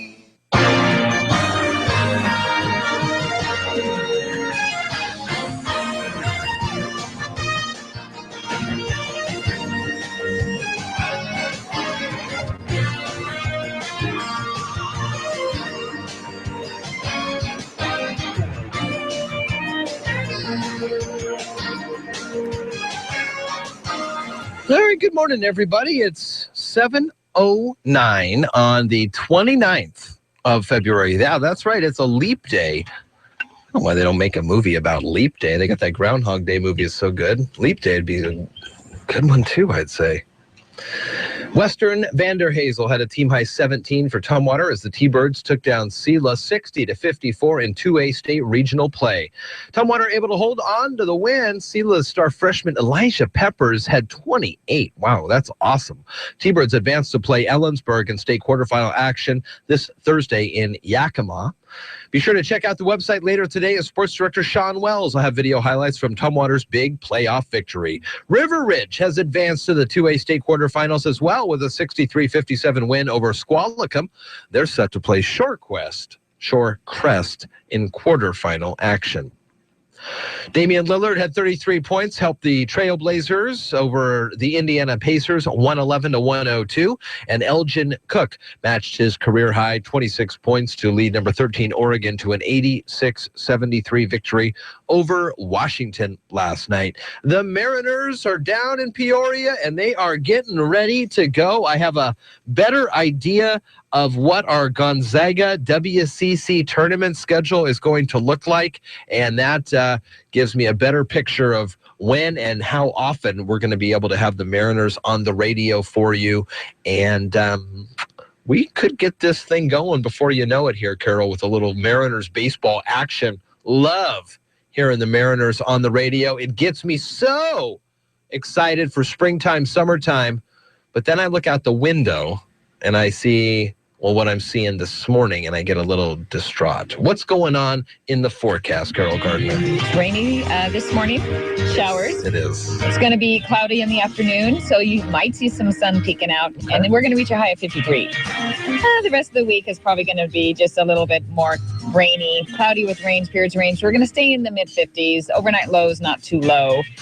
It's still winter. That's true. It is still winter. We forget because we get teased with the sun and we get out there and we're like, oh, it's springtime.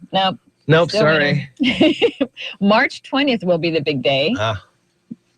But that's why they play spring training down in Arizona and not in Washington. Not here. They never get any games going on if they did up here. Now, from the iFIBER ONE Newsradio studios, it's Daybreak. Providing local news, sports, weather, and interviews to the South Sound's most important people. You.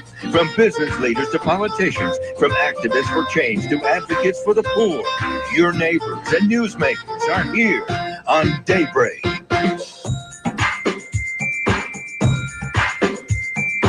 (7:11) at iFIBER ONE News Radio. It's Daybreak. It's a Monday morning. It's the last day of February, but it's February 29th. It's a leap day. Have some fun information about Leap Day coming up. Also, the Oscars were yesterday. A lot of big winners and losers. Spotlight wins Best Picture. That's that story about the rape cases in Boston involving the clergy and all that stuff. They say it was a big surprise. Well, everybody thought The Revenant was going to win everything, and Leo wins. And I believe, didn't the director win again for Revenant? He won last year for Birdman. He's the guy that did Birdman with Michael Keaton. Michael Keaton, he's in Spotlight. Oh, well, there you go. Just saying, there's a little conspiracy going on around here. Because a lot of times the director, when they announce the director, that's usually the same winner of the Best Picture. Really? More often than not. Officials are seeking input from the public on plans for the 260-acre Capitol Lake in Olympia and Tumwater. Man-made reservoir includes, we could either keep it as a lake, we could either turn it back into an estuary, or the third option is a little hybrid of both. Committee of State and Thurston County stakeholders have an open house regarding this issue on March 9. 7:13, we'll be right back after this. You're listening to Daybreak on iFIBER ONE News Radio. Don't let those medical marijuana costs go up in smoke. I'm ABC's Richard Davies with today's tax tip. 23 states, as well as the District of Columbia, have legalized medical marijuana, but don't expect to use it as a write-off on your federal tax return because the government still recognizes the drug as illegal. Tom Wheelwright is founder of the CPA firm Provision. When federal law gets to the point where it's not illegal federally, because it's just states that have it legal. Once Washington decides that it's going to be legal, then at that point it might be deductible, but right now it's not. What about state tax returns? Bob Meehan is vice president of TurboTax. As the name suggests, and I assume people are using it for medicinal reasons, it may qualify as a deduction under the medical expense area. Medical marijuana is a murky tax topic. It's handled on a state-by-state basis. If you live in one of those states that permits medicinal use, you'll want to check, and you'll want to hold on to your receipts. With today's tax tip, Richard Davies, ABC News. Hey, baseball fans, it's that time of year again to join iFIBER ONE News Radio for Seattle Mariners baseball. Baseball is part of the fabric of summertime in the Northwest, and with people traveling to enjoy outdoor activities like camping, fishing, hiking, and boating, the only place to listen to the Seattle Mariners is on iFIBER ONE News Radio. People ask what they remember about a business when they have a need, and they always remember the name that they hear, the one that is most relevant in their mind. Advertising makes your business relevant and part of the community. Your business can be part of the Mariners broadcast each day or each inning of every game this summer by signing up now. Any business that signs up now to advertise with the Mariners gets up to 300 free scheduled magnets. Call iFIBER ONE News Radio today at 360-426-1030 and sign up to be part of the Mariners broadcast team.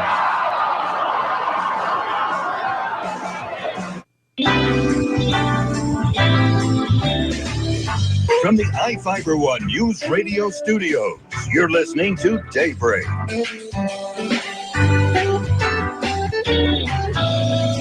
All right, good morning to you. Daybreak here at 7:16. I'm Jeff Slakey along with Carol Gardner. Good morning, Carol. Good morning, Jeff. We have an hour. We're expecting a phone call at 8:15 from State Senator and Mason County Commissioner Tim Sheldon. At 8:45, Lynn Longan, the director of the Mason County Economic Development Council, will be on the air with us. ChooseMason.com is their website, and we've talked with them about some of the things. They had their snapshot of activities that they put out at the Alderbrook for their annual luncheon the other day. This past weekend was the Harsine Islands Inquiring Minds Speaker Series. The month of March is National Nutrition Month, and we're really excited to have on the air with you most of the Thursdays at 7:45. I think we've got confirmation of 3 of the 5 Thursdays for folks to come in and just talk about different aspects of nutrition. The first one will be with Joe Sanchez from Mason County Public Health from the county. So she'll be here Thursday at 7:45 to give us an idea of the nutrition levels, like how nutritious we are, the types of foods that we eat here in the county that may or may not be nutritious, why the county really, even cares what individuals are doing to be nutritious and healthy, stuff like that. Throughout the rest of the month, we'll talk with Jeannie Raywald, who comes in and talks about Master Gardener stuff a lot. But in addition to that, she works very closely with the school district and Shelton High School specifically when it comes to their SNAP Ed program and also other types of food and nutrition that the kids are getting in the schools.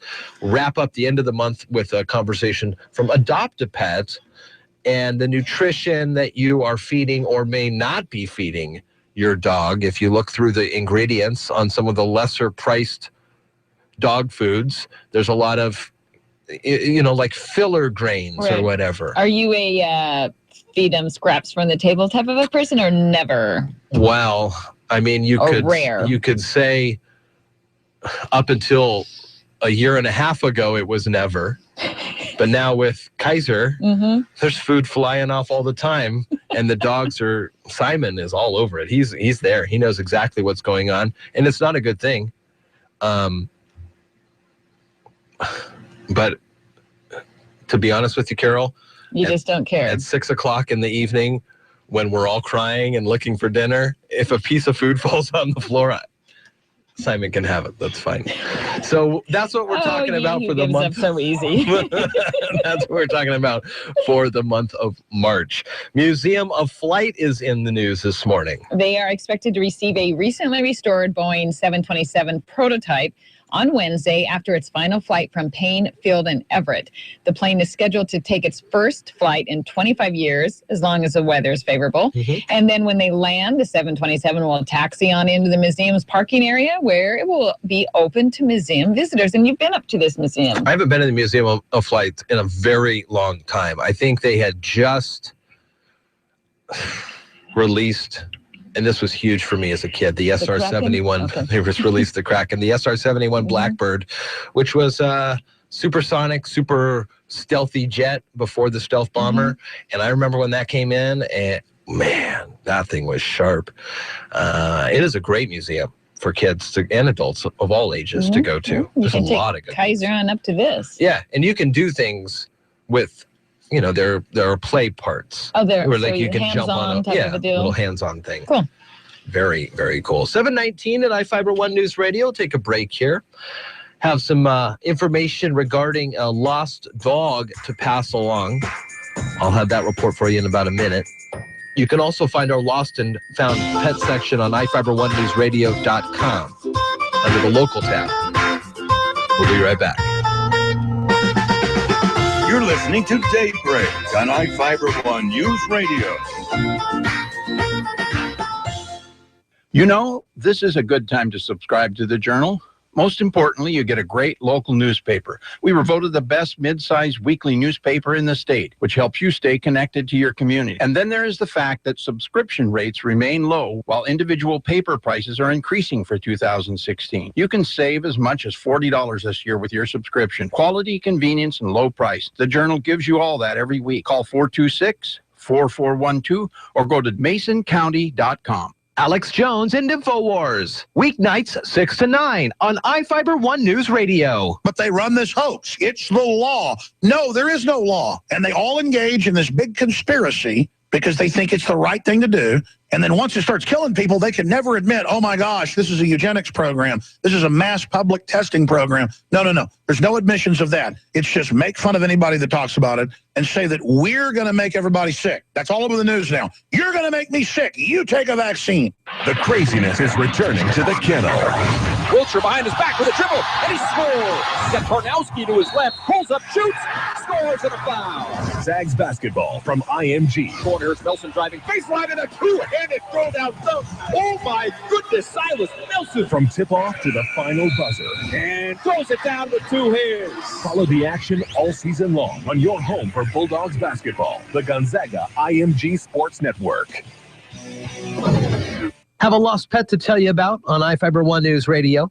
Tucker, a Yorkshire Terrier mix, has gone missing from Jones Road in the Arcadia area of Shelton. Tucker is 6 pounds and 5 years old, gray in color, and has recently been groomed. Tucker is also very timid. If you see Tucker, call his family at 360-427-4399. For more lost and found pets, look under the local tab on iFIBER1newsradio.com.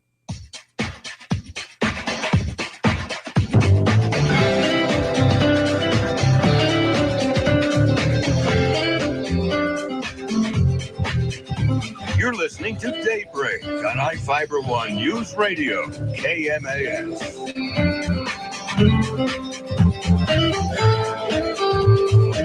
Good morning. It's Daybreak on iFIBER ONE News Radio. I'm Jeff Slakey, 722 here on the 29th day of February. It's a leap day, Carol. It is a leap day. It comes once every 4 years. If you turn 84 today, it'll be your 21st birthday. Hey. And you are legal. Watch out, folks. In the United States. They're going to be out and about. Mhm. That has got to be so tough. And then imagine if you're, so I'm seeing a lot. I'm starting to see how siblings interact with each other. Because I'm not saying we are having another kid, but I'm not saying we're not having another kid, and the timelines and things like that. So I'm seeing how kids interact with each other. You're observing. I'm observing. Okay. I'm in the observational stage of my analysis right now. You grew up as an only child? Up until I got some step brothers and sisters, I think, in 7th or 8th grade. When I came in, I already had 4 older siblings. Right. 5, actually. So what I'm imagining is if you're the youngest and your birthday is on leap year, how much junk you would get from your brothers and sisters. Oh, but all throughout But you'd have you'd be having a special time. That's true. You'd be special. Yeah. So they'd be like, the baby of the family always gets everything. That's true. So don't have your baby in 4 years on New Year's. On New Year's Day, don't try for that one. Or don't go for a holiday either. Unless it's Halloween. Stephanie's Stephanie's very close to the Christmas holiday, and it's tough. Yeah. It's tough for her as a kid, I think, growing up. Weird story coming out of Yelm. We have reports for you today. The state authorities are investigating an incident in Yelm after Selma Hayek, the actress, Selma Hayek, her dog was found shot to death on her ranch about 70 miles south of Seattle. She has a ranch in Yelm. Thurston County Sheriff's spokesman says a deputy received a report on the 19th of February, about 10 days ago, and has talked to the actress, and the investigation is ongoing. Deputy Lieutenant Cliff Zeismer says a caretaker was riding a horse around the property with 2 dogs following. He says the dogs barked and took off running at the end of the road, but eventually came back. That was typical. Realized, however, though, 2 dogs go out, only 1 dog comes back. They found the dog was missing then, obviously, so they found the dog dead and reported it to authorities. Says a veterinarian down there in Yelm determined a pellet from a pellet gun had nicked an artery, and the dog slowly bled to death internally. Isn't that awful? Selma Hayek posted on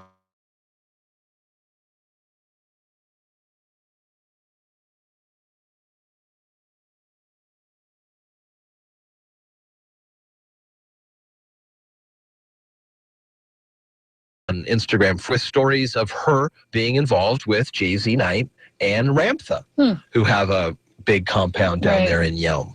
So Ramtha has seen a lot of celebrities like Linda Evans and Selma Hayek, and I don't want to say any other names because I'm not 100% sure, but that's what's going on. And so that story came across in Yelm. I mean, obviously terrible to shoot a dog with a pellet gun and for it to nick an artery. Of all the places. That is horrible. 7:26 now at iFIBER ONE News Radio, and a good morning to you. I'm Jeff Slakey along with Carol Gardner here on Daybreak, and we are looking at some of the other stories from around the Northwest. It's election season. You go back to that Melissa Harris one. Melissa Harris Perry as a talking head on the weekends on MSNBC. She started kind of having some really big back and forths against the network, saying that she has been relegated to not being on the air anymore. And so I'm kind of under both sides of this. I get that she's not on the air, but it's election season. And there are major elections happening. Tomorrow is Super Tuesday. Right. We could basically know who the GOP nominee will be. We kind of already basically know who the Demo nominee will be. It's most likely going to be Hillary after she trounced Bernie. Wow, 50 points? I was so surprised to see that. South Carolina. I was thinking 10, 12 maybe, but 50 percentage points. Yikes. And Trump and Rubio and Cruz got into it pretty heavily over the weekend.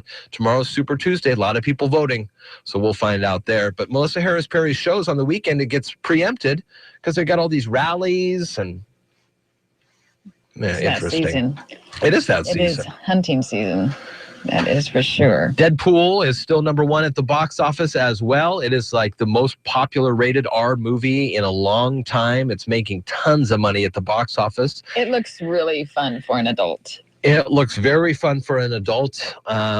There is full frontal male nudity in it. Ryan Reynolds, I believe, at the end is full frontal. Yeah, it is not a movie for kids. No, it is not. So it's very heavily foul language. And now studios are looking at this model of a rated R movie that's making a lot of money, thinking that the comic book person who watches these films appreciates that kind of humor and is older than 18. I would say that most of the comic books, the Marvel people, are all older. If you know, the other thing is they come up with these video games and everything. Oh my gosh, these video games. They create these video games for people my age. Right. 36, 25 and above. But a lot of them are for adults, 36 and above. So you can't be surprised when these games say M, you got to watch for the ratings. Mature that audiences mature. only. I barely even. No, I know. I was just going to say, you make that? Whoa. All right, the 29th of February, you can do whatever you want today because this won't happen for another 4 years. You're listening to Daybreak on iFIBER ONE News Radio. Local news is brought to you by Fred Holmes Tree Service. FredHolmesTreeService.com, 427-4489. From the iFIBER ONE News Radio studios, I'm Mary Lynn Foster. Mason County Coroner Wes Stockwell has released the names of all 5 of the people found shot to death Friday at a residence northwest of Belfair. Stockwell identified the shooter who died as David Wayne Campbell, 51. He shot himself, committing suicide in front of law enforcement officers as they entered the home after a 3-hour standoff. 3 of the deceased were believed to be Campbell's 2 children and wife. They are Lana J. Carlson, 49, Quinn Carlson, a 16-year-old male, and Tori Carlson, an 18-year-old male. The 5th person is identified as Donna S. Reed, age 68. MCSO Deputy Ryan Sperling says it will be a while before we know more about the motive. It'll be quite a while now for the investigation to reveal, and as we peel the layers back, we'll be able to get pieces of information out. The home where the shooting happened was in a remote area in the 300 block of Northeast Horseshoe Drive. The Kitsap County Fire Marshal said last week he believes a propane gas leak that began in, under, or around a utility room is what caused a Port Orchard mobile home to explode. The report was released Friday following an investigation into the home explosion that claimed the lives of William and Maria McDonald.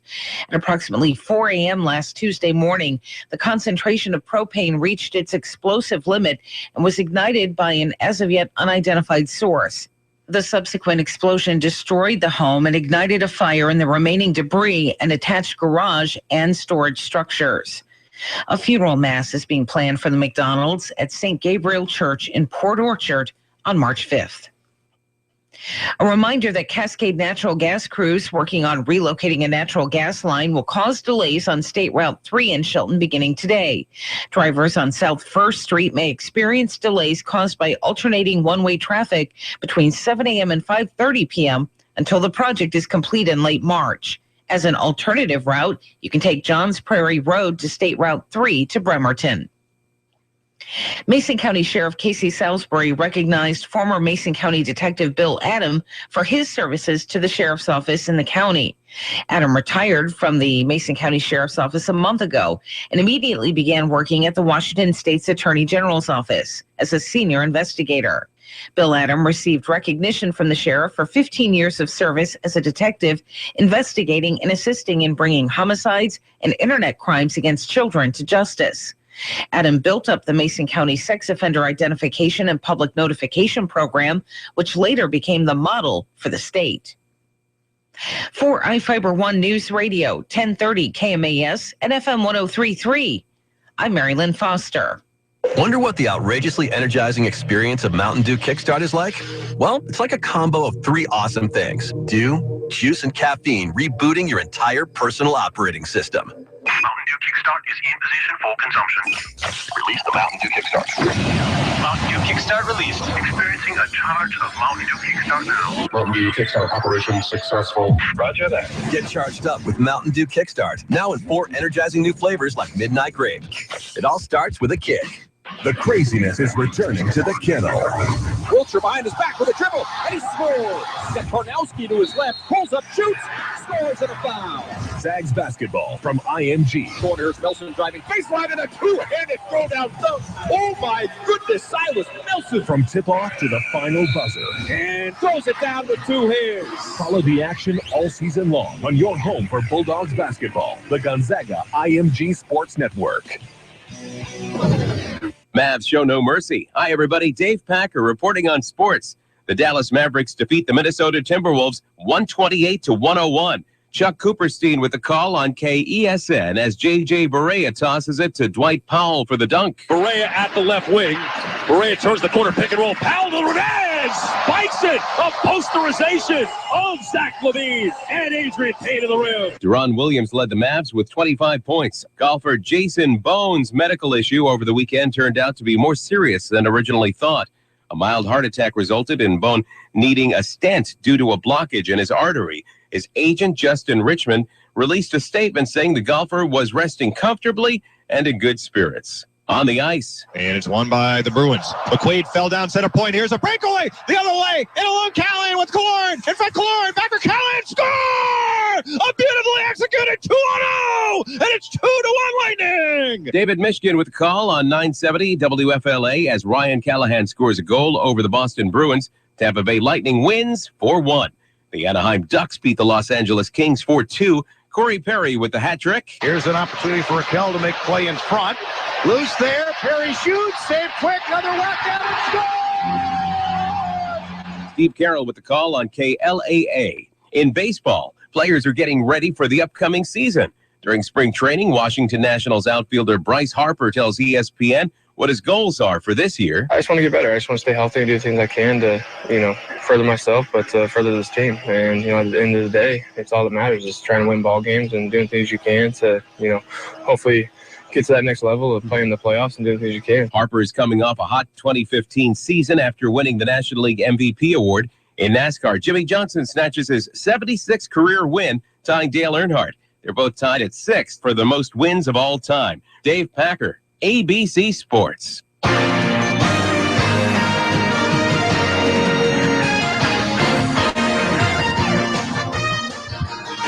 7:35. Good morning. I'm Jeff Slakey on iFIBER ONE News Radio. It's Daybreak, AM 1030 and FM 1033. Stream it online at iFiberOneNewsRadio.com. See the video and the audio, listen in on the show. And we thank you so much for being part of the program today. Western Vanderhazel had a team high 17 for Tumwater as the T-Birds took down Sela 60-54 in 2A state regional play. Later throughout the day today, Sports Director Sean Wells will have video highlights from Tumwater's big playoff victory. They advanced to play Ellensburg in the state quarterfinal action this Thursday in Yakima. River Ridge has advanced to the 2A state quarterfinals with a 63-57 win over Squalicum, and they're going to play Shorecrest in quarterfinal action. Nationally, sports-wise, the Trailblazers beating the Pacers 111-102. Oregon, number 13 in the country, over Washington last night, 86-73. And Gonzaga basketball, part of the WCC tournament. They'll play Saturday night against Portland, the men will. The pregame will be at 8:40 and the tip-off will be at 9 right here on iFIBER ONE News Radio.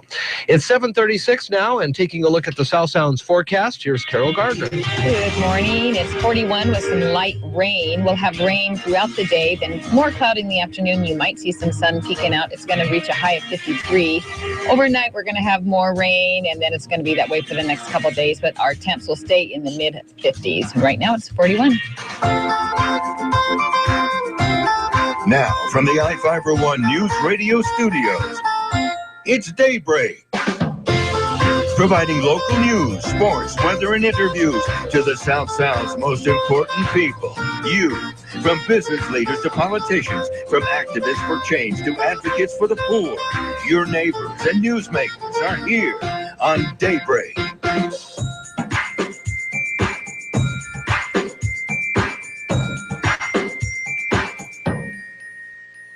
$7:37 and a good morning to you. I'm Jeff Slakey along with Carol Gardner for Daybreak on AM 1030 and FM 1033. It is iFIBER ONE News Radio and iFiberOneNewsRadio.com, a place where you can find all the latest in local news. You can follow us on the Twitter at iFIBER ONE Radio and on Facebook.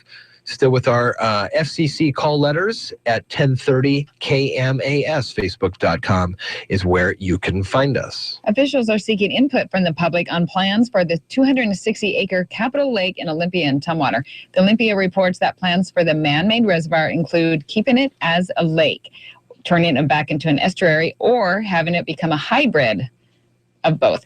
A committee of state and Thurston County stakeholders is hosting an open house on March 9.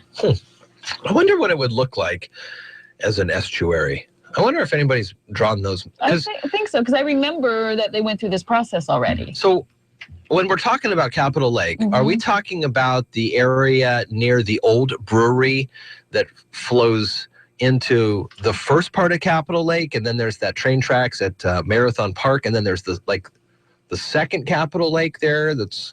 Well, I think it would just all sort of be like a river. Do they get rid of and the then whole it would thing? just be all, it would be, if it was an estuary, then you would have undergrowth bushes, right? Native plants and all that stuff would start growing. And it would just sort of be probably marsh, I imagine. They have built up a beautiful walking trail around the lake. And a fun thing to do, by the way, is walk around Capitol Lake. And then is to look and see all the different county seat markers. Yes, that is. They're in alphabetical order. When I did a scavenger hunt for a bunch of my friends about 10 years ago, and one of them was to find a specific county seat marker. I always considered it like the UN, right? You know, the avenue of flags or whatever, but it's all around Capitol Lake, and you can see little markers of all. So would they have to tear down the beautiful walking paths as part of it? I don't know. I'm not sure what they would have to do. The discussion is still on the table. And plus, there's the switchback to get up to the Capitol grounds. Would you consider that a fun thing of Capitol Lake? Going down, I would consider it. I remember back when it was still all wooded, and you'd go there at nighttime, and it was spooky. We would always throw rocks ahead of the group that we were walking with. Nice. So we'd be in the back. My brother and I'd be in the back, and the group of people, and we'd throw the rocks ahead. Oh, what was that? Oh, so you weren't throwing them down the No, side. we throw them so make people think that there's stuff in there. All right. Boys will be boys. Museum of Flight expects to receive a recently restored 727 prototype on Wednesday after its final flight from Payne Field in Everett. Plane scheduled to take off its first flight in 25 years, as long as the weather is okay. Upon landing, the 727 taxi right into the museum's parking lot, open up the door, and they'll let the first museum visitors in. Pretty darn cool stuff. Washington State could become the first in the nation to pass a carbon tax on emissions from fossil fuels such as coal, gasoline, and natural gas. A ballot measure before this legislature would create a carbon tax of $25 per metric ton of fossil fuel emissions burned in Washington. Lawmakers have until the end of the session on March 10th to enact Initiative 732 or offer an alternative proposal or automatically just pass the carbon tax measure to voters in November as written. So I'm looking at the front page of the Olympian today, and they've got a little bit more. This started after a grassroots group that's called Carbon Washington, gathered over 350,000 signatures to qualify the initiative. And so, though they say it's designed to be revenue neutral, some analysts, however, say it may not be as neutral as once thought. So that continues. We'll talk with Dan Griffey. Well, we'll talk with State Senator Tim Sheldon, hopefully in about half an hour, and find out what the deal is with this one. Sounds good. Yakima Nation will soon get $7.2 million as part of a settled class action lawsuit involving hundreds of tribes.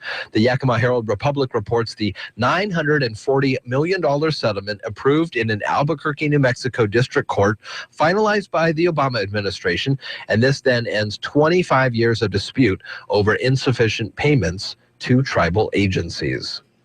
Search and rescue crews were working to rescue a 41-year-old hiker who suffered a broken back in a fall on Mount Si in North Bend. The King County Sheriff's Office says the hiker fell yesterday afternoon while hiking the over 4,000-foot peak about 30 miles east of Seattle.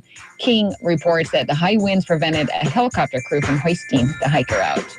7:42. We'll take a quick break, and when we come back, we'll have more on the show this morning. It's Daybreak at iFIBER ONE Newsradio. You're listening to Daybreak on iFIBER ONE Newsradio. iFIBER Communications, the fastest internet provider in Washington State, has just opened their doors here in Mason County and got their first local customers signed up. James, tell me about your experience. From the first time I learned of iFIBER to the day I got hooked up, even now, I felt that my fiber connection and the service given to me have been the #1 most important job to every member of the iFIBER team. And not just because I was first in line with my nose pressed up to the glass waiting for a company to take my money. What differences have you noticed? I get what I pay for. With non-fiber solutions, you're paying up to the top and never get a constant number anywhere near that top. With fiber, you certainly do. With iFIBER, you get it at a competitive and affordable price. Why should others sign up for iFIBER Internet? Well, iFIBER has made a commitment to Mason County. They're working hard to bring fast speeds to everyone at an affordable price. And now with phones and television, your bill will be all in one place with no hidden fees or sudden price changes to surprise you month to month like other all-in-one service providers. Get signed up for iFIBER Communications today by calling 360-427-4000 or visit iFIBER.tv for more information.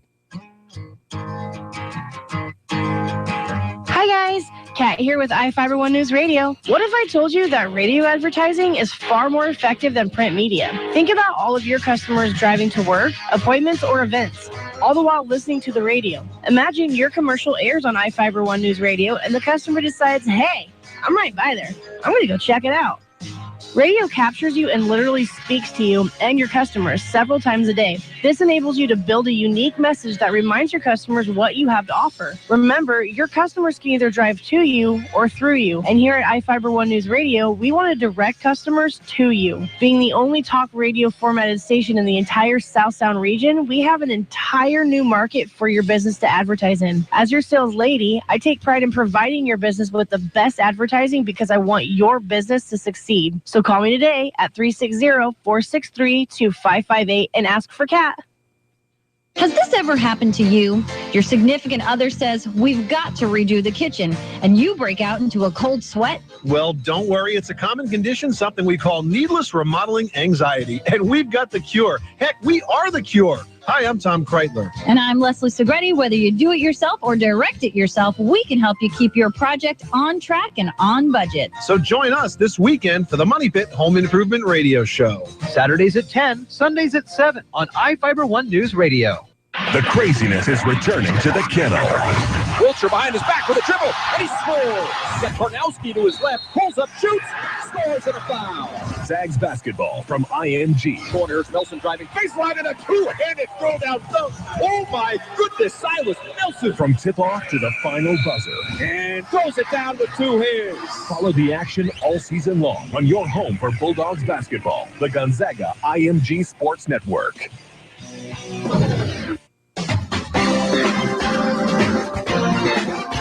From the iFIBER ONE News Radio studios, you're listening to Daybreak. Good morning to you, 7:47 at iFIBER ONE News Radio. I'm Jeff Slakey along with Carol Gardner. Carol, good morning. Good morning. We have a special guest on the phone line with us right now, State Senator and Mason County Commissioner Tim Sheldon. Good morning, Tim. Good morning. Good morning, Monday. Good morning, Jeff. How are you guys this morning? Good. Kind of a weird day, the 29th of February, leap day. That's right. That's right. What do they call this day? The leap day? Just a leap day. And leap day. So you guys got one more extra day of work there at the session to get your stuff figured out. Every 4 years. Well, an extra day will help. We're hopeful to get out on March 10th. Okay. And that should be the end of the 60-day session. I'm not sure we're going to end then, but it may take a little while longer. It may take longer than that. Who knows for sure? But when you have a legislature with 147 members, 74 Democrats and 73 Republicans. Wow. It can't be any closer than that. And a lot of issues are somewhat partisan especially because an election's coming up this year for a lot of members. So. Right. Looking at the front page of the Olympian today, they start talking about Washington considering nation's first carbon tax. That's the headline. It has to do with Initiative 732. Correct. What can you tell us about this? Well, 732 is an initiative to the people, which got the required signatures, and now it will be on the ballot. It is basically, I think it's called more of a referendum issue because the people, the legislators have a chance, an option to put an alternative measure on the ballot for the voters. So there would be the Carbon Washington A, and then there'd be the legislature Plan B. I just don't think we're going to have a Plan B out there. So that's, I think, off the table. But the carbon tax will be on the ballot. It polls very badly, I think. The initiative sponsors have come to the legislature. They've come in my office as well and asked us to do an alternative because I believe they don't think that their own initiative is going to pass, which their own measure will pass, which is an odd. I've never seen this one where they go all the work to get the signatures and then beg the legislature to do an alternative that they think would be better than their own plan. But the problem with their own plan is it puts a carbon tax on industry and those that put carbon in the air, but it also reduces the state sales tax by 1%. And their idea was that this would be neutral, that they would balance each other out. But when the economists take a look at it, it's pretty clear that this is going to not be revenue neutral. It's going to decrease revenues. So it's a problem. I don't think it'll pass. So the next step for you guys would be either come up with this alternative or put it on the shelf, and after the 10th, it'll be up on the ballot regardless, and let the voters decide. Yep, okay. And that looks like where it's at. It'll be on the November ballot. Okay. What else is happening in the either the state capitol or with the Mason County Commission you'd like to talk about? Well, the budget is the big issue for the legislature, and this is a supplemental budget, so it's a small adjustment, really. I mean, it's millions of dollars, but it is a small adjustment of the $38 billion budget, general fund operating budget that we passed last year, and of the capital budget and a little bit of the transportation budget. Now, the changes in the capital and the transportation budget are just going to be minor. And we won't have any changes in the 35th district. The projects that we have will go ahead. Belfair Bypass, for example, there's no change in the funding. Things are moving along in capital and in construction projects as well as transportation. But the general fund budget will have some changes because of primarily the fires that we've had, the forest fires. Mm-hmm. We need to come up with $134 million, something like that. I'll have to look at $173 million for fire suppression and recovery costs from this 2015 wildfire season. And we need some improvements at Western State Hospital. That's going to cost us about $36 million. That's been in the news, of course. And our revenues are really increasing right now. Again, the revenue forecast is for a $500 million decrease, actually, in spending or in revenues over the next 4 years. So we're looking at, hopefully, and this is what saves us here, I think, from big changes in the budget, is that the caseload is down. So the requests for services from the state is down to some extent, probably because the economy has done a little bit better here in the last couple of years. Although I personally think we're kind of between the 7th and the 8th inning on this in our economy, and we're starting to see some softness. So we'll be able to put the budget together. There's still both sides are a little bit up on, do we use the rainy day fund, which has about $1 billion, or do we try to do this without new taxes? And I'm one that feels we can get by without new taxes. We don't have to just rely on taxes whenever we get a little scared. Is the rainy day fund just a savings account, or is it invested in anything? Yes, it's invested, of course, with the state treasurer. Okay. And they do fine on that. It's very safe. They're very conservative in their investments. Right. Let's go back to this wildfire thing. I think it's kind of interesting. So you said that there was about $174 million request for the cleanup of last year. Right. Is there an understanding or a formula that we could see this much put into the prevention would then save this much and the output? Correct. Is there something that you know? We're working on. Yeah. What happens is the emergency fund for fires, you don't put a lot of money in there before the season starts. You just assume that we'll pay for it, those costs. So we do have the suppression costs that we've already spent, the fire to reimburse the fire departments, those things. But there it is now, and I couldn't give you the exact number. I'm not on the Natural Resources Committee anymore, but there is I think a widespread feeling that we have to do a lot of work on forest health, and we put this off forever. When you look at the Loomis Forest, for example, state forest in eastern Washington, lots of bug kill in there.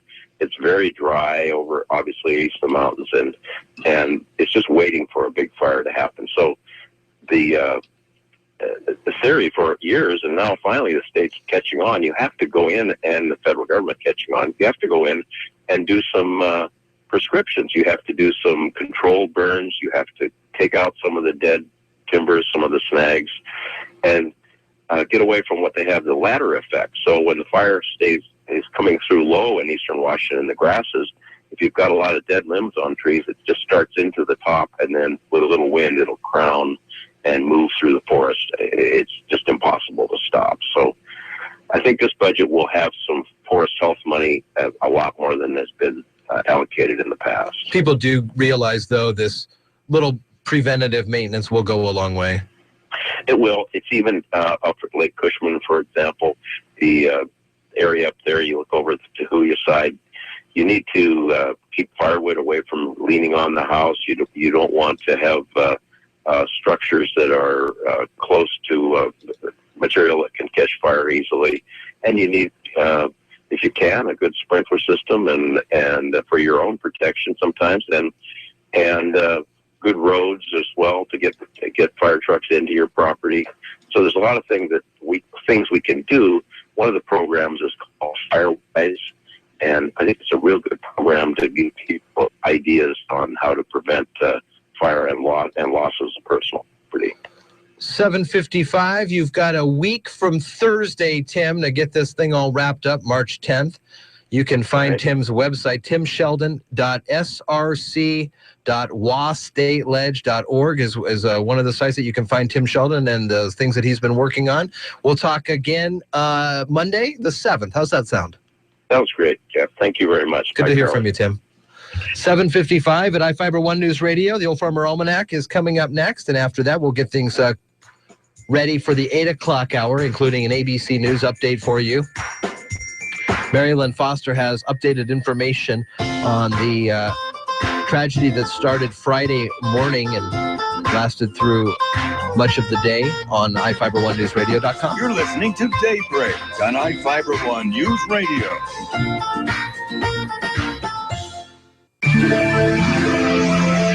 It's a day that only comes around every 4 years, and it's extra special for those with birthdays. All about Leap Day babies today from the Old Farmer's Almanac. With more practical tips and useful advice, this is the Old Farmer's Almanac Radio Report for Monday, February 29th, the 60th day of the year. Most people will tell you a Leap Day birthday is a mixed blessing. They enjoy its uniqueness, but struggle with the awkward calendar placement. Mathematicians say the odds of a February 29th birthday are 1 in 1,451. And the odds of a parent and child sharing a February 29th birthday are truly astronomical. Nevertheless, in 2012, a Utah mother gave birth to a Leap child for the third time in a row. Louise Estes had children on February 29th in 2004, 2008, and 2012, a feat matched by only one other woman in the world. That is the Old Farmer's Almanac Radio Report. Learn more at almanac.com.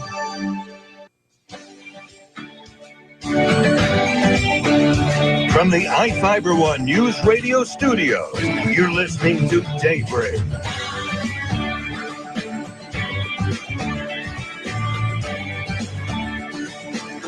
Good morning to you. 7:56 on a Monday morning. It's Daybreak at iFIBER One News Radio.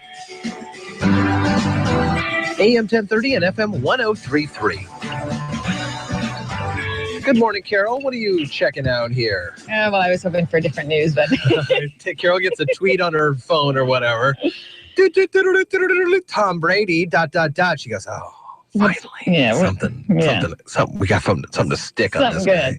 Nah, Patriots Tom Brady agrees to 2-year extension through 2019. So we got to deal with him being their quarterback for another couple years. He's going to play till he's 42 years old. Wow. That is older than Peyton is now, and we are hearing some rumblings that Peyton's ready to hang up the cleats, if you will. Yeah, we'll see if he does anything flashy, right off into the sunset or clouds, or throw his cleats up over the street line. Well, nobody's going to beat Marshawn and his announcement in the fourth quarter of the Super Bowl. Should have been, he should have tweeted that out at the moment in the clock when they had that play at the Super Bowl previous, full circle. 7:58 here at iFIBER One News Radio. Tomorrow is Tuesday, Super Tuesday in the primary states, and some like 11 states will be picking their nominees for both the Democratic primary and for the Republican nomination. And we are seeing a heated 3-person race for the Republicans between Trump, Rubio, and Cruz. Kasich is still in, and he'll drop only if he loses Ohio. And as of now, it looks like he will most likely win Ohio. So he's going to be in. I did hear that, what's his face? Carson? No. Rubio. Willard. Mitt Romney called Kasich and said, hey, man, you got to get out of this race. We need to coalesce behind the true conservative candidate or the establishment candidate, whatever they're looking for these days. And Kasich comes back. He says, well, we talked. I'm not going to tell you what we talked about. Right. But I will say that if I don't win Ohio, which is my home state, I'm out. And he feels that that's a good metric for the rest of the people. So you think he's going to win Ohio? I do. I do think that Kasich will win over. But then what's that going to do? We'll just keep it going further and further. Yeah. Quite a debate this past week we had on the radio. Then the next day, these guys went after it even more. I mean, they're talking about the size of Rubio's ears. Rubio's talking about if Donald wet his pants or not. I mean, This is schoolyard. Oh, it's horrible. It's just ridiculous. It is. It's like high school, junior high. Interesting on the selecting of reality stars. If we have time, we'll talk about it. You're listening to Daybreak on iFIBER One News Radio. Mornings start with Daybreak on iFIBER One News Radio. Join Jeff and Carol weekdays from 6 to 9 on AM 1030 and FM 1033, KMAS Shelton. Karen Chase. The frontrunners appear to be gaining momentum just a day ahead of the critical Super Tuesday primaries when 12 states pick their presidential favorites.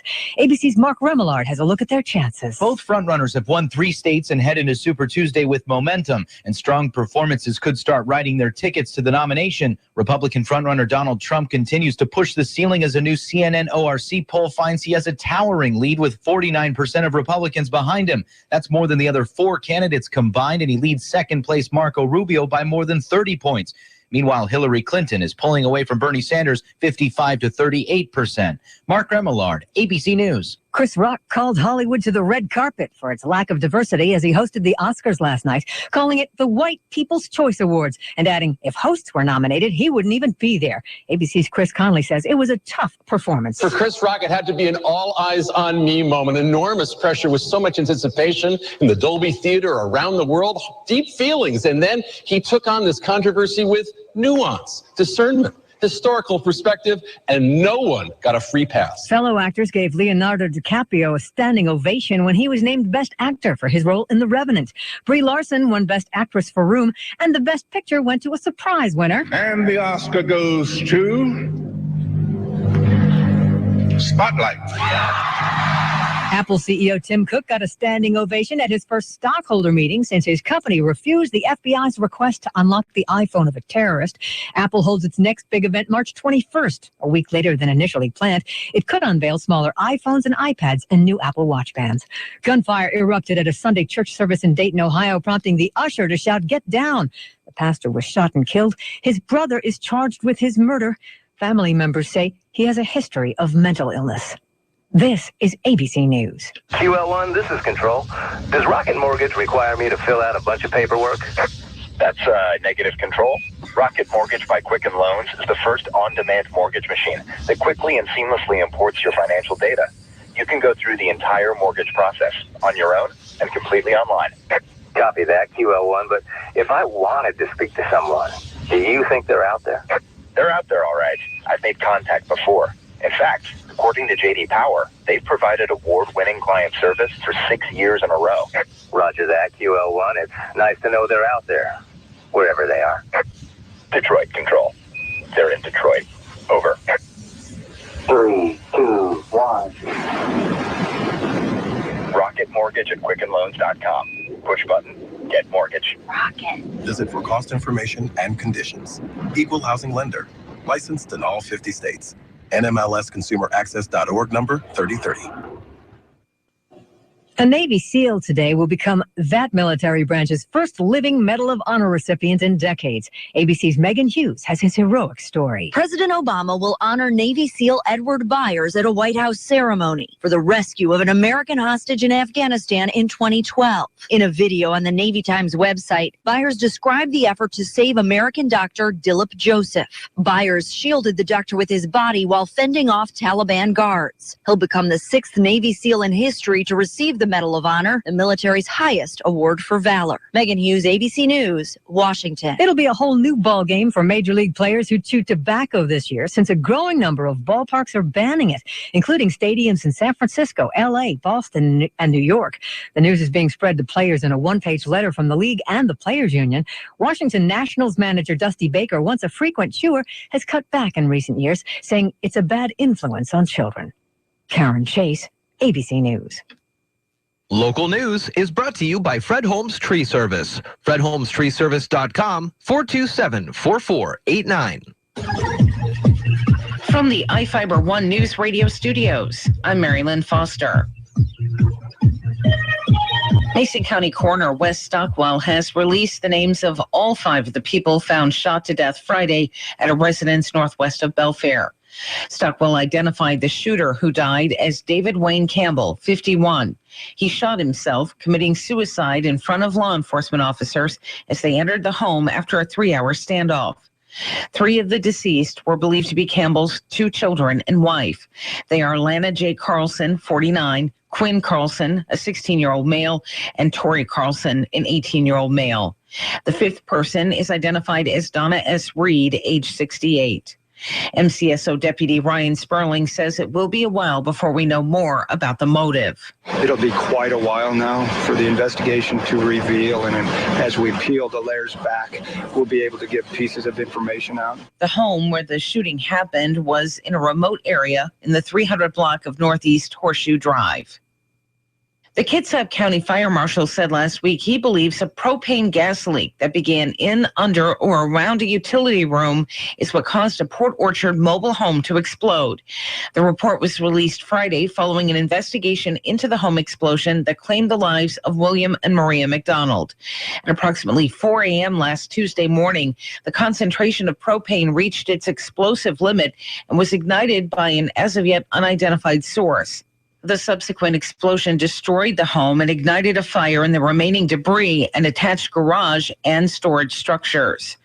A funeral mass is being planned for the McDonalds at St. Gabriel Church in Port Orchard on March 5th. A reminder that Cascade Natural Gas crews working on relocating a natural gas line will cause delays on State Route 3 in Shelton beginning today. Drivers on South 1st Street may experience delays caused by alternating one-way traffic between 7 a.m. and 5:30 p.m. until the project is complete in late March. As an alternative route, you can take Johns Prairie Road to State Route 3 to Bremerton. Mason County Sheriff Casey Salisbury recognized former Mason County Detective Bill Adam for his services to the sheriff's office in the county. Adam retired from the Mason County Sheriff's Office a month ago and immediately began working at the Washington State's Attorney General's office as a senior investigator. Bill Adam received recognition from the sheriff for 15 years of service as a detective, investigating and assisting in bringing homicides and internet crimes against children to justice.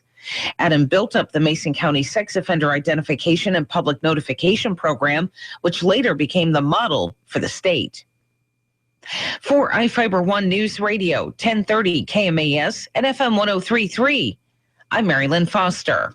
Alex Jones and InfoWars, weeknights 6 to 9 on iFIBER One News Radio. But they run this hoax. It's the law. No, there is no law. And they all engage in this big conspiracy because they think it's the right thing to do. And then once it starts killing people, they can never admit, oh my gosh, this is a eugenics program. This is a mass public testing program. No. There's no admissions of that. It's just make fun of anybody that talks about it and say that we're going to make everybody sick. That's all over the news now. You're going to make me sick. You take a vaccine. Here's a way for you to green up that heating bill of yours. That is save energy and save greenbacks. Go to archmechanical.com, learn about heat pumps and zone heating. We're talking about heating and cooling equipment and systems designed to heat or cool your home. Listen, if you don't use all the rooms in your home, why heat or cool them? Check out archmechanical.com and learn more. And green up, archmechanical.com.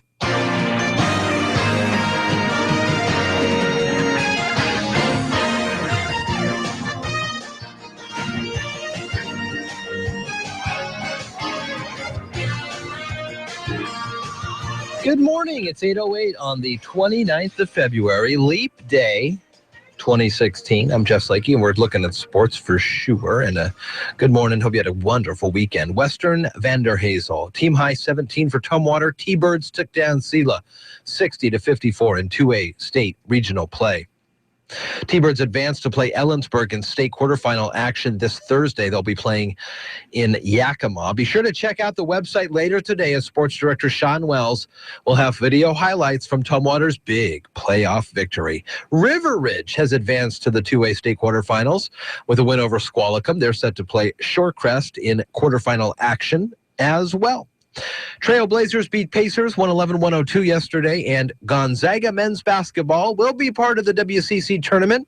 They're playing Saturday night against Portland. The pregame is at 8:40. The tip-off is at 9. If they win that game, they'll play on Monday And if they win Monday, they'll play again on Tuesday, I believe. We'll have all the games for you as we're getting ready to intertwine Gonzaga basketball with Seattle Mariners baseball right here on iFIBER One News Radio. They're getting ready. Wednesday is the first day. That's their traditional charity game against their the Padres, who they share the field with there down in the Peoria Sports Complex. So that's exciting, and we'll likely have Mariners. Well, we could have the Mariners on the air as soon as this upcoming weekend, if not sooner. That's very exciting. It is very exciting. Because I'm hoping that once we start to hear the Mariners and Mother Nature hears the Mariners, that she'll provide us with some great weather. Well, that's my hopes. We'll find out, though, from Carol Gardner if that's even true or not. Well, it could be true in the future. And I think it will be true in the future. Eventually, it'll be sunny? Eventually, it will be sunny, but right now it's overcast. 42. We'll have showers throughout the day. And then as more of the cloudy in the afternoon, then we'll have showers overnight. And I hate to say it, the next couple of days will probably still be with showers. Okay. Temps, though, are going to stay right around the mid-50s, and we're not going to get that low, mid-40s. Okay. Right now, 42 and overcast. Now, from the iFIBER One News Radio studios, it's Daybreak. Providing local news, sports, weather, and interviews to the South Sound's most important people. You. From business leaders to politicians, from activists for change to advocates for the poor. Your neighbors and newsmakers are here on Daybreak. Good morning. It's 8:11 at iFIBER One News Radio. We've been talking a lot during our Port of Call segment about this upcoming... Having a new baby this year? If you just got the... Not about having a new baby. We'll get to you in just a second to hear more about that from Mason General Hospital and the family of clinics. But as I was mentioning, Carol, we talk on Port of Call a lot about evergreen tremors. That's this big deal that's happening this summer for earthquake preparedness. You got a little bit more on this. And though it's still months away, officials are preparing for the massive 4-day earthquake and tsunami drill in June. The Seattle Times reports nearly 6,000 emergency and military personnel will pretend the ground is shaking on June 7th to test response to the massive seismic event. The simulation will test response to an earthquake with a magnitude of 9. Wow, that's big. Yeah. During the exercise management, emergency managers will try to handle the theoretical catastrophe in hopes of identifying problems and improving responses if the real event occurs. The last damaging earthquake in the Pacific Northwest was the Nisqually one in 2001 in February. And that was 6.8. So that was a 6.8, and they're looking to simulate a 9, an earthquake 9. Wow. We've heard from John Dobson and Dick Taylor during our Port of Call segments Wednesdays on Daybreak that Sanderson Field and the airport is sitting on a nice big chunk of rock. And when a 9 happens, it will be one of the allegedly last standing airports between here and the coast because of that nice piece of rock that it's sitting on top of. Wow. So that's coming up this summer. We will cover it heavily on Daybreak. You're listening to Daybreak on iFIBER One News Radio.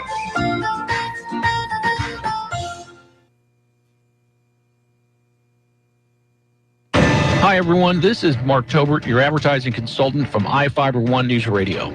Are you missing customers because you only market to a specific group? iFIBER One News Radio can help you hit a larger group of buyers with our diverse audience.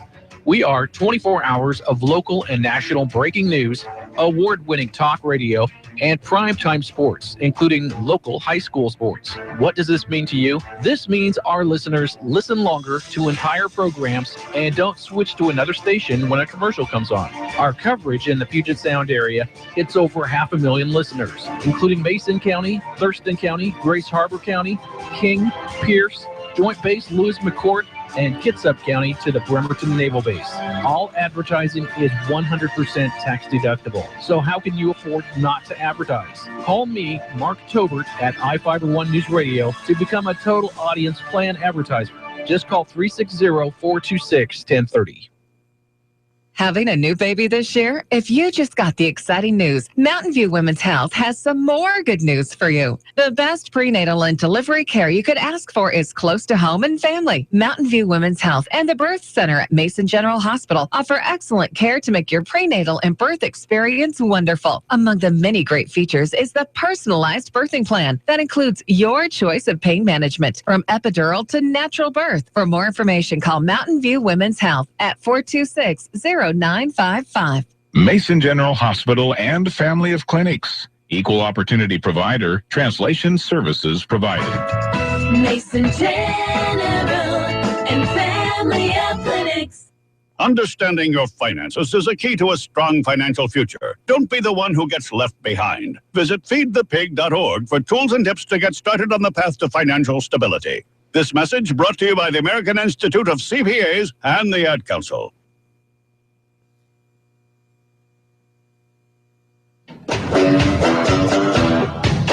You're listening to Daybreak on iFIBER ONE News Radio.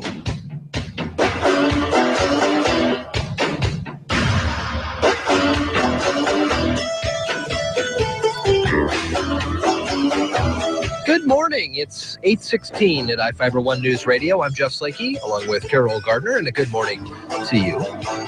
Good morning to you on this leap year day. Leap day, leap year. I always thought it was leap year day, but people are calling it leap day. Well, it's the day. Today's the day. It is but the we day. are in the year of our Lord, leap year, 2016. It's a leap year.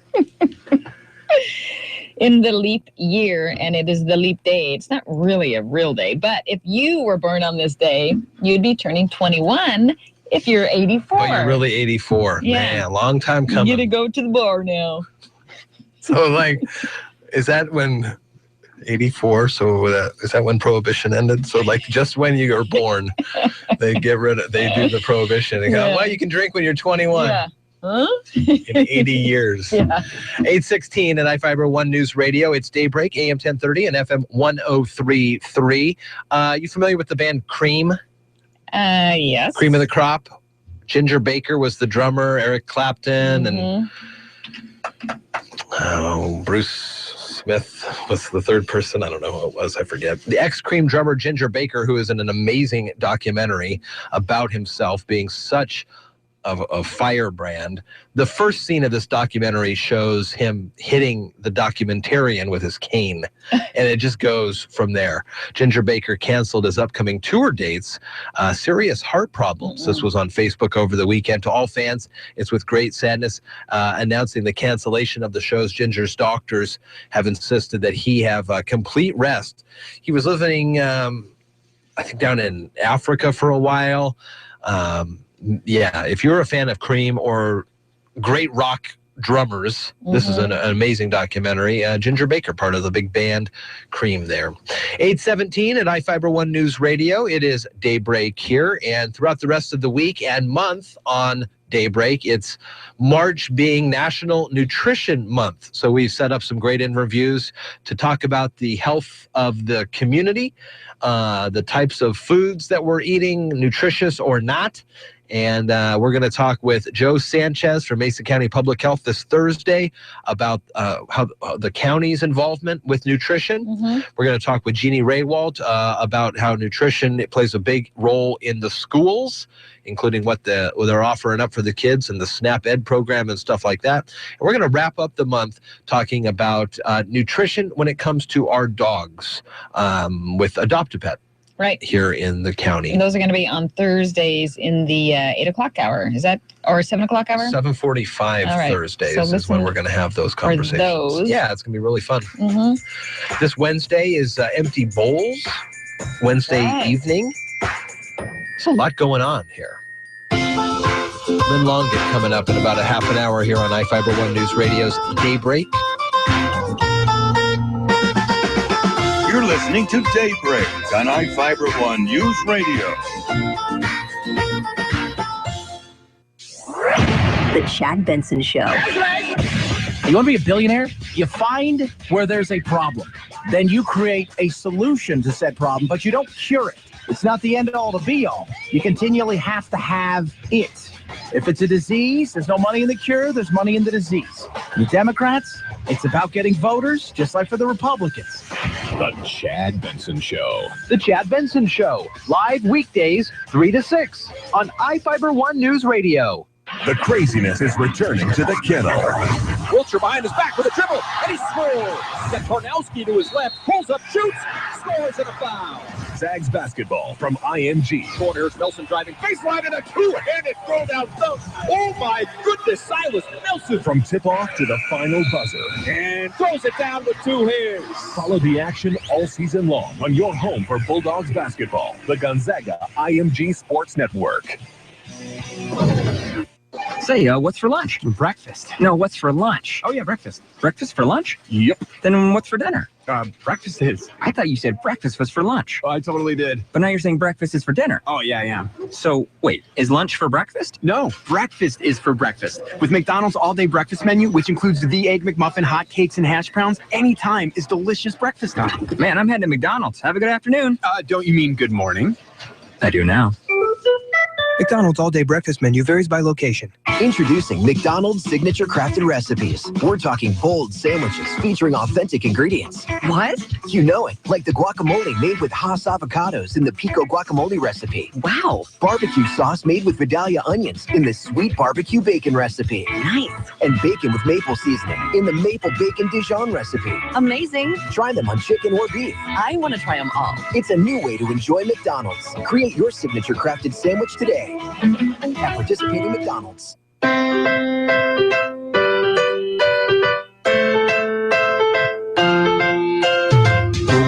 iFIBER ONE News Radio, 1030 KMAS and FM 103.3 presents Daybreak.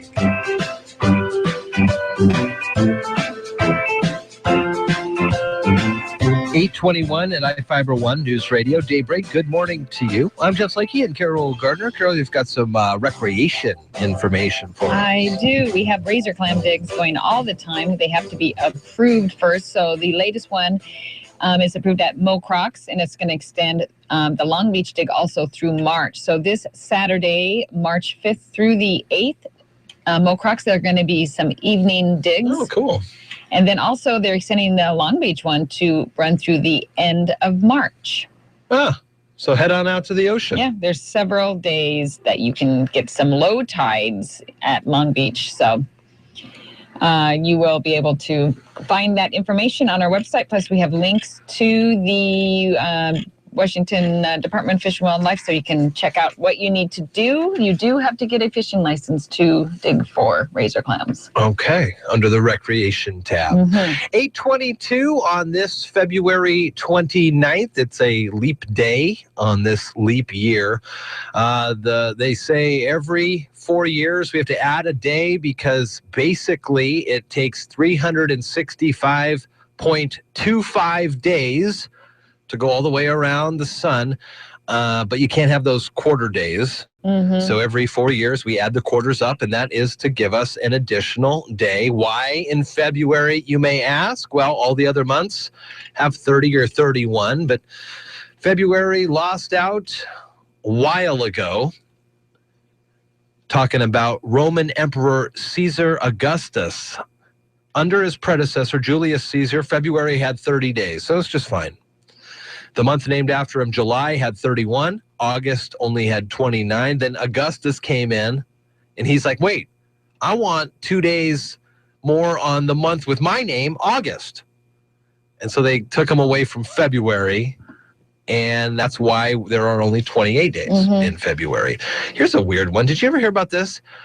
If it's a leap day, is the day when women can ask men to get married. I did hear about it. I've heard about it before, but I don't know why that has to be only on a leap year day. An Irish nun called St. Bridget complained to St. Patrick that women had to wait too long for their suitors to propose. I got to wait too long.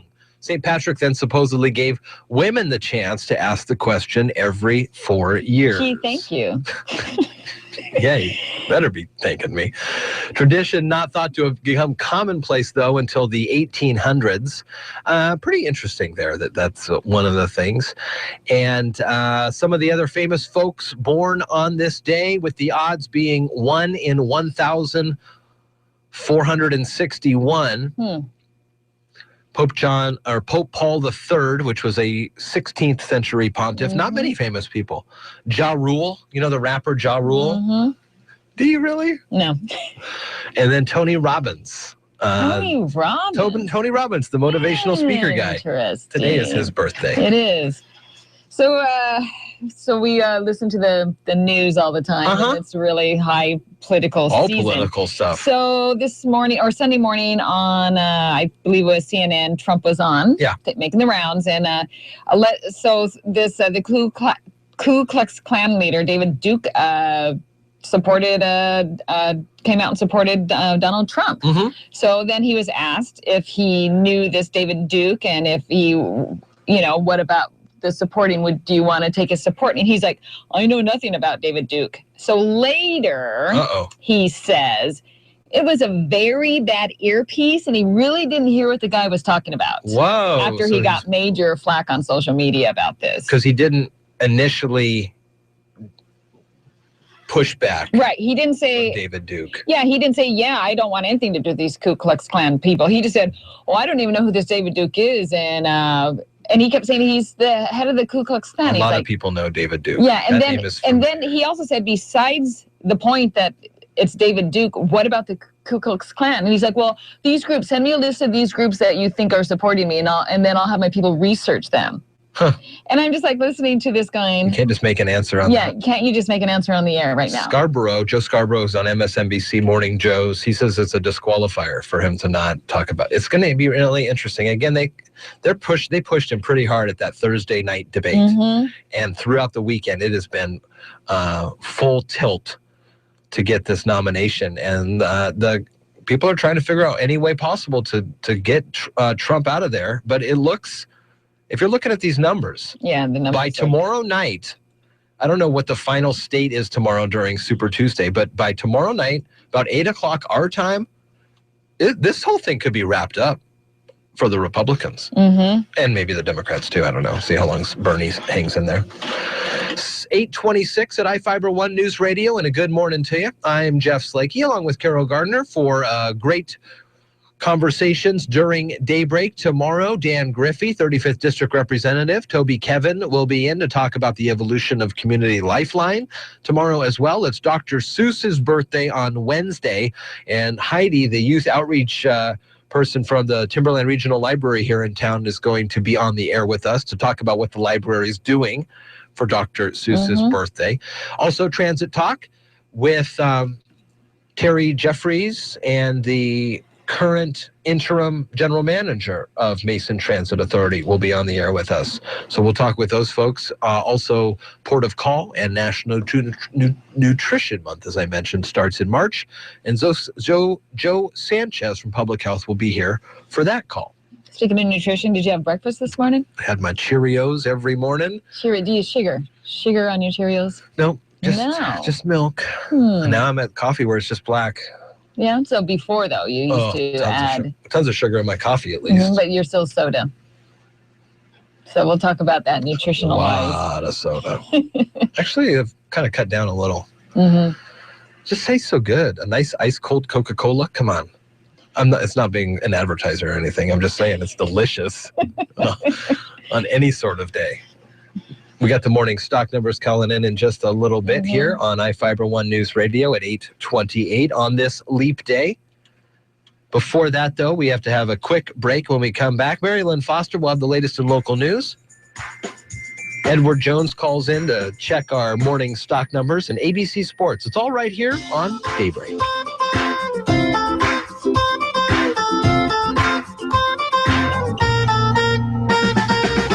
You're listening to Daybreak on iFIBER ONE News Radio. It's about your life and your money. It's the Dave Ramsey Show. You don't win by accident. So this is your year to win. You don't get out of debt. You don't save your marriage by accident. You don't increase the quality of your marriage by accident. You don't raise great kids accidentally. These are intentional acts that you make choices on the variables in your environment, and you form and control your life. The Dave Ramsey Show, weekdays from noon to 3 on iFIBER One News Radio. Are you a do-it-yourselfer or a direct-it-yourselfer? Every weekend, people tell us about overspending on projects they could have handled themselves for lots less money. And we hear from people who ended up overspending because they tried to do something they should have called in a pro to tackle. Well, we'll help you sort it out. I'm Tom Kreitler. And I'm Leslie Segretti. Got a remodeling or a repair project? We can help you decide whether to do it yourself or direct it yourself this weekend on the Money Fit Home Improvement Radio Show. Saturdays at 10, Sundays at 7 on iFIBER One News Radio. 8:29 at iFIBER One News Radio, and it's Daybreak. We've got Sherry on the line from Edward Jones. Good morning. Good morning, everyone. How was your weekend? It was great. It was really relaxful. Good. That's always nice. It was. Is it a relaxing or hectic day on Wall Street? It's actually pretty relaxing, I'd say. So this morning, the U.S. stocks are a little changed to begin the week as investors weigh global and domestic economic data. In global news, China's central bank added to its efforts by cutting reserve requirements for banks in the hopes of growth. In domestic news, the number of existing homes sold across the U.S. fell 2.5% in January as swiftly rising prices and lower inventory muted buyer demand. Bond prices are mixed with little change. So far this morning, in the S&P 500, the best sector is basic materials, while the worst is healthcare. The Dow Jones Industrial Average is up 14.1 at 16,653. The Standard & Poor's 500 Index is down 0.41 at 1,947. The NASDAQ Index is up 10.99 at 4,601. This morning's volume on the New York Stock Exchange is moderate, with 230.85 million shares traded. Advancers are outnumbering decliners by roughly a 5-2 margin. In commodity markets, gold is up $10.45 to $1,233.10. Silver is up 10 cents to $14.80, and oil is up 56 cents to $33.34. In bond markets, the 30-year Treasury yield is currently at 2.61%, and the 10-year Treasury yield is at 1.74%. In local markets today, Amazon is up $2.77. Costco is up $1.90. Boeing is up 47 cents. Starbucks is up 53 cents, and Microsoft is up 2 cents. This is Sherry Edward Jones, a member of the SIPC, serving individual investors with personalized attention and long-term financial care. You can get a hold of us at 1051 State Route 3, Suite E in Shelton, or you can give us a call at 426-4590. Thank you, and have a great day, everyone. Thanks, Sherry. Talk to you next time. Bye. Bye. 8:32 now, and the latest in local news is brought to you this time by Shelton Health and Rehabilitation. From the iFIBER One News Radio studios, I'm Marilyn Foster. Mason County Coroner Wes Stockwell has released the names of all 5 of the people found shot to death Friday at a residence northwest of Belfair. Stockwell identified the shooter who died as David Wayne Campbell, 51. He shot himself, committing suicide in front of law enforcement officers as they entered the home after a 3-hour standoff. 3 of the deceased were believed to be Campbell's 2 children and wife. They are Lana J. Carlson, 49, Quinn Carlson, a 16-year-old male, and Tori Carlson, an 18-year-old male. The 5th person is identified as Donna S. Reed, age 68. MCSO Deputy Ryan Sperling says it will be a while before we know more about the motive. It'll be quite a while now for the investigation to reveal, and as we peel the layers back, we'll be able to get pieces of information out. The home where the shooting happened was in a remote area in the 300 block of Northeast Horseshoe Drive. The Kitsap County Fire Marshal said last week he believes a propane gas leak that began in, under, or around a utility room is what caused a Port Orchard mobile home to explode. The report was released Friday following an investigation into the home explosion that claimed the lives of William and Maria McDonald. At approximately 4 a.m. last Tuesday morning, the concentration of propane reached its explosive limit and was ignited by an as of yet unidentified source. The subsequent explosion destroyed the home and ignited a fire in the remaining debris and attached garage and storage structures. A funeral mass is being planned for the McDonalds at St. Gabriel Church in Port Orchard on March 5th. A reminder that Cascade Natural Gas crews working on relocating a natural gas line will cause delays on State Route 3 in Shelton beginning today. Drivers on South 1st Street may experience delays caused by alternating one-way traffic between 7 a.m. and 5:30 p.m. until the project is complete in late March. As an alternative route, you can take Johns Prairie Road to State Route 3 to Bremerton. Mason County Sheriff Casey Salisbury recognized former Mason County Detective Bill Adam for his services to the sheriff's office in the county. Adam retired from the Mason County Sheriff's Office a month ago and immediately began working at the Washington State's Attorney General's office as a senior investigator. Bill Adam received recognition from the sheriff for 15 years of service as a detective, investigating and assisting in bringing homicides and internet crimes against children to justice. Adam built up the Mason County Sex Offender Identification and Public Notification Program, which later became the model for the state. For iFIBER ONE News Radio, 1030 KMAS and FM 1033, I'm Mary Lynn Foster. Ascend Roofing Company in Shelton's on top of it. 868-2730. Roofing work that speaks for itself. Just a note to express our appreciation for restoring our faith in a handshake. You did what you said you would, and that's all anyone can expect. We truly appreciate the work that was done. And your son Ryan is a wonderful representative of your company. Thank you again for making the gutters clean and our roof moss resistant. You could be the next happy customer by calling Ascend Roofing. 868-2730. The craziness is returning to the kennel. Wiltshire behind his back with a dribble, and he scores. Got Kornowski to his left, pulls up, shoots, scores, and a foul. Zags basketball from IMG. Corners, Nelson driving baseline and a two-handed throw down dunk. Oh my goodness, Silas Nelson. From tip-off to the final buzzer. And throws it down with two hands. Follow the action all season long on your home for Bulldogs basketball, the Gonzaga IMG Sports Network. Mavs show no mercy. Hi, everybody. Dave Packer reporting on sports. The Dallas Mavericks defeat the Minnesota Timberwolves 128-101. Chuck Cooperstein with the call on KESN as J.J. Barea tosses it to Dwight Powell for the dunk. Barea at the left wing. Barea turns the corner, pick and roll. Powell to revenge!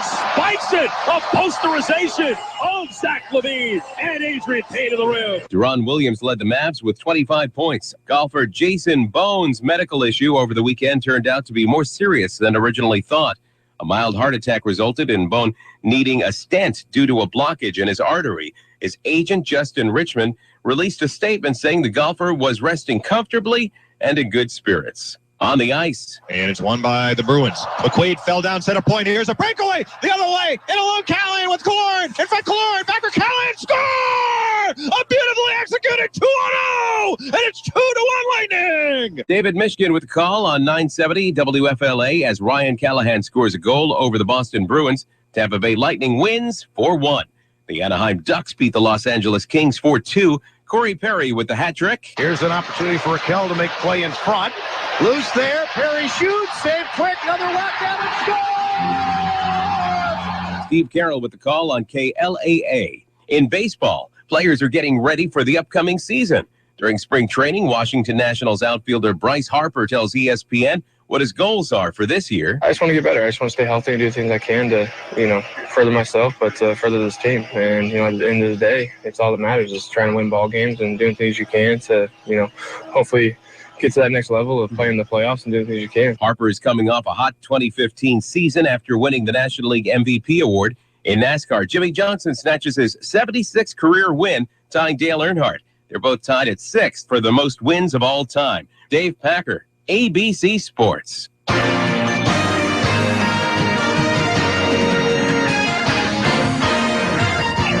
Good morning. I'm Jeff Slakey at 6:39 at iFIBER ONE News Radio. Time to look at sports. We'll have a forecast in a moment.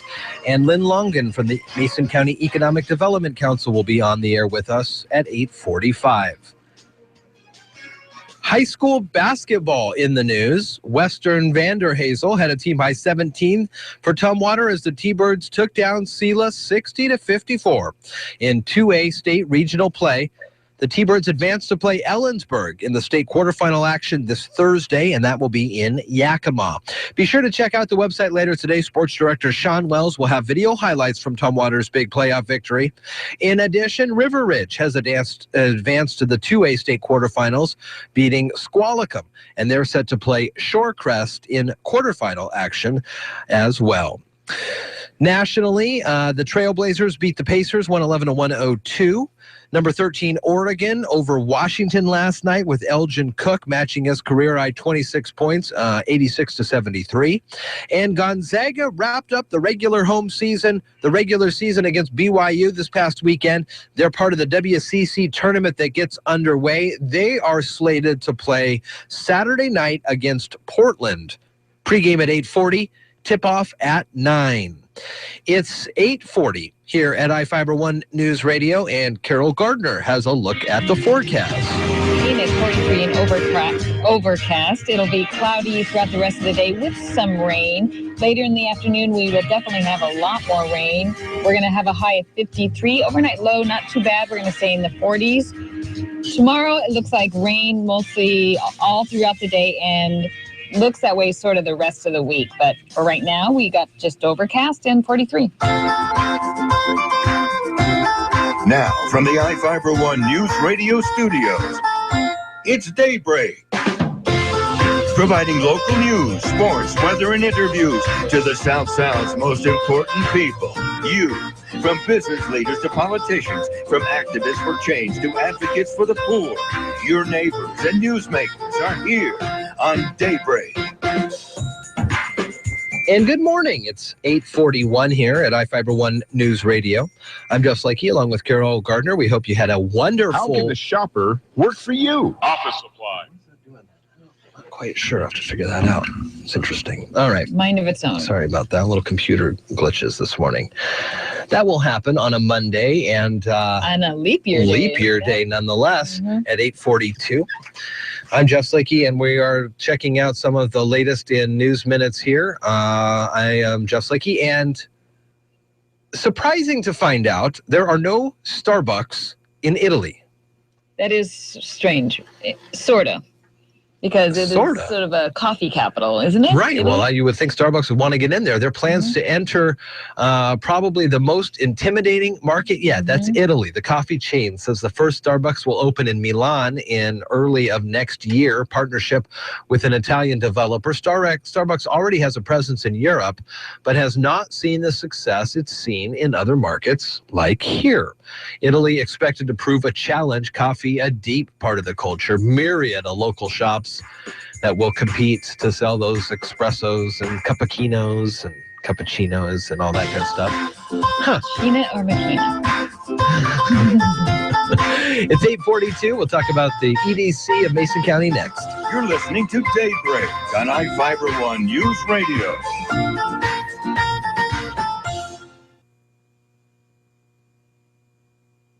How can the shopper work for you? Mailing and fulfillment services. We'll address, insert, and mail your letter to your target demographic. Promotional items. Promotional products are important advertising tools for any organization. Plus, office supplies, printing and design services, and large-scale printing. The shopper is committed to providing products and services with the utmost in customer satisfaction. The shopper. We make good impressions. Habitat for Humanity of Mason County invites you to shop their local retail stores in Belfair and in Shelton. At Habitat for Humanity stores, you'll find amazing bargains on discounted home improvement supplies, gently used furniture, and so much more. And when you shop Habitat for Humanity, your dollars are put to work helping to improve, build, and maintain affordable housing right here in Mason County. Habitat for Humanity. Let's build a strong community together. Science Fantastic with Professor Michio Kaku. Saturdays at 5, Sundays at 6 on iFIBER One News Radio. We have a universe that's expanding like a balloon. And in every astronomy class, the professor takes out a balloon, gets a felt pen, and puts little spirals on the balloon called galaxies. And there we are sitting in the Milky Way galaxy. And then the astronomy professor begins to blow up the balloon. And sure enough, the distance between the balloons expands, so the universe is expanding.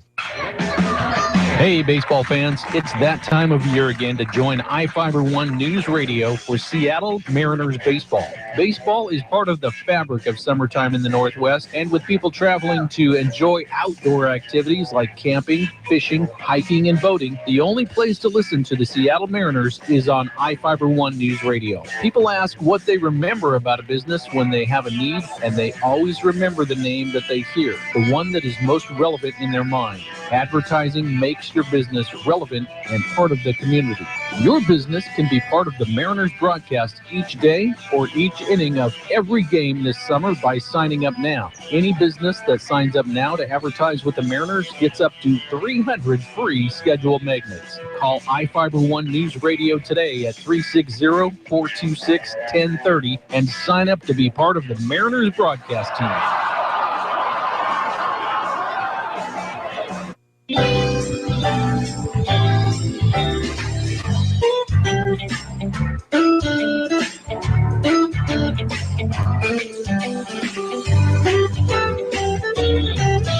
You're listening to Daybreak on iFIBER One News Radio, KMAS.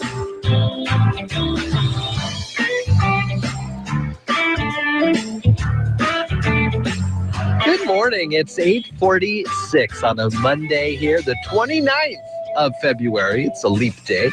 It is Monday, and on Mondays, we are happy to have in studio from the Economic Development Council here in Mason County, Director Lynn Lonkin. Good morning. Good morning. Good morning. Have a nice weekend? I did. You? Nice weekend. Why not? Beautiful. We're getting ready to... spring is less than a month away now, and more people are going to be kind of coming in and using our facilities as they move on to the Olympics or head up to the different lakes. And we're talking about economic development, and tourism is definitely one of those things, but not the only thing that we want to look at. Right. Yes. So we're getting ready to do the roundtables. Continuing on the sparking solutions that we did last year. We're going to do 6 roundtables that are taking those industries that were identified and doing a SWOT analysis. And then from each of them, we'll develop strategic plans. So work plans, not full-on strategic plans, but work plans. Things that we can all do that will help us further those industries. Go ahead. I was going to say, so you took all the stuff from the sparking solutions and you're narrowing it down, and now you're sort of putting it out there so people can actually do what they thought about. Right. Yes. Yeah, basically. So we'll make sure that we're sending invitations. So they're open to the public, but we are sending invitations to people that are in that industry. For example, on March 9th will be the first one, and we'll do value-added eggs / aquaculture. Well, we're sending those invitations, and actually we'll probably make phone calls to try to get, people from those industries at the table. And we'll do a facilitated SWOT analysis. And then from there, we'll come up with some key strategies that that we can all do towards helping further that industry. Are you going to put more of a look on these things based on their percentages? So value-added ag or tourism got, we'll say 20%. So are they going to get 20% of the look throughout this whole process? Or are you going to be able to go, this was a great idea and it helped fill out the piece of the pie, but now that we're able to look at it more, it may not actually be right. It's not really by percentages, but I think that we are definitely looking at them as we go. For example, career and technical education was one of them. It's not really an industry. However, to me, it's more like a tool or a catalyst for economic development. Sure. It should probably be part of most of the industries that we did identify, but not as a standalone industry. Oh, I see. More as part of all the others. So, for example, aquaculture, and they need divers for gooey duck or something. And we say, well, why can't we have a dive center, a trade school for diving here in Mason County? Okay. So is it economic development? Sure it is, because you're getting people to come in from all over the state, if not the country, to come and take that training. And then they're, filling our hotels and restaurants and all that while they're doing it. And at the same time, you're building our workforce for that very important industry that we have here. So is it an industry by itself? No, but it's more of a tool for each of them. Oh, interesting. Yeah. It is interesting. Yeah. Tourism, for example. What if we were to have a customer service training center here in Mason County? Again, it's something that you hear about just about everywhere you go, that customer service training is so important, and yet we just take it for granted. We think that anybody can, give good customer service. Not really. There's certain trainings for it. That is true. So the first one is going to be the ag and aquatic. Yes. Aquaculture and value-added ag, and it's March 9th. It's at the PUD building from 9 o'clock till 11:30. You have it mapped out what your other ones are going to be? Well, I don't know the order yet. Oh, okay. But I do have dates. So March 3rd, it's a Wednesday, 2 weeks later on the 23rd. And then they're all Wednesdays. So April 13th, 27th, May 18th, and then June 1st. And we also left a couple dates in June in case we have to have follow-ups. But you don't have the subject of those dates yet? Not yet. Not yet. It'll be we're meeting with the consultant, the facilitator on Thursday. And so we'll nail those down. By the end of the week, we should have them on our website. Okay. All right. So if people were interested in like a certain subject, they would be able to go to your website and find out when they would want to attend those meetings. Okay. Definitely. And then after we're all said and done with this, what would we like to do with this information? So I'm hoping that we can all use it. So the county is partnering with us in doing this. I forgot to really emphasize that this is not just the EDC doing it, it's the county and the EDC. So using that information, making sure that that information is used in our comp plan update, which we will, and making sure that it's part of their full strategy. Hopefully the chambers of commerce can glean information from this where they're involved and work that into their strategic plans. So this will also then be able to be sent out. So you'll have some most current information on how we feel about the area. And then you send out these little packages to potential suitors that would come into the town? Yes. Okay. Yeah, it's all part of a recruitment plan and trying to help our existing companies in those industries. Yeah. Very nice. 8:51 right now. ChooseMason.com is the EDC's website, and weekly we have chances to talk with Lynn Lungan, the director of the Mason County Economic Development Council. And the next upcoming meeting is Wednesday the 9th from 9 till 11 at 11:30 at the PUD building. Yes. Very nice. So we'll get involved and get active in this one and start looking ahead to some great types of businesses that can come to town. Yes. Thanks, Lynn. Thanks. 8:52 here at iFIBER One. We're going to take a quick break here from the Old Farmer's Almanac and start to wrap things up on a Monday, the 29th of February.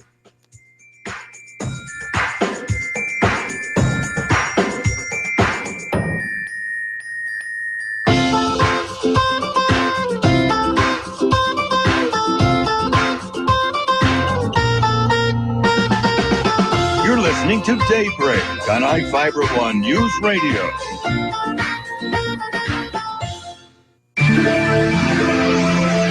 It's a day that only comes around every 4 years, and it's extra special for those with birthdays. All about Leap Day babies today from the Old Farmer's Almanac. With more practical tips and useful advice, this is the Old Farmer's Almanac radio report for Monday, February 29th, the 60th day of the year. Most people will tell you a Leap Day birthday is a mixed blessing. They enjoy its uniqueness, but struggle with the awkward calendar placement.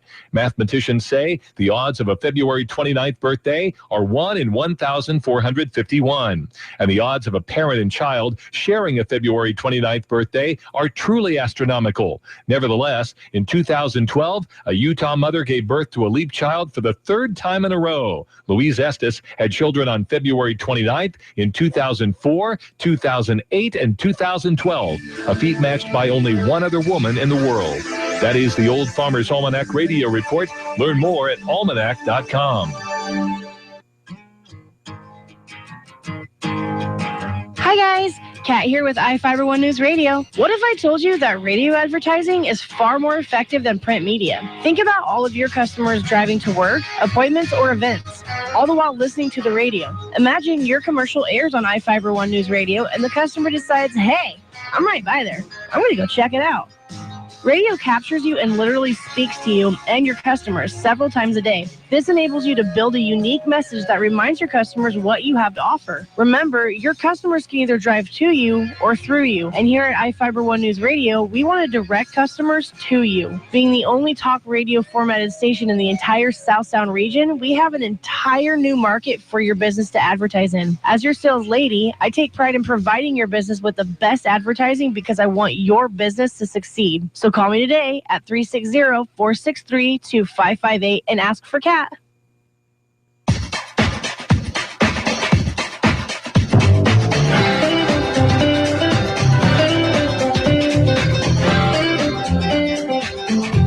From the iFIBER ONE News Radio Studios, you're listening to Daybreak.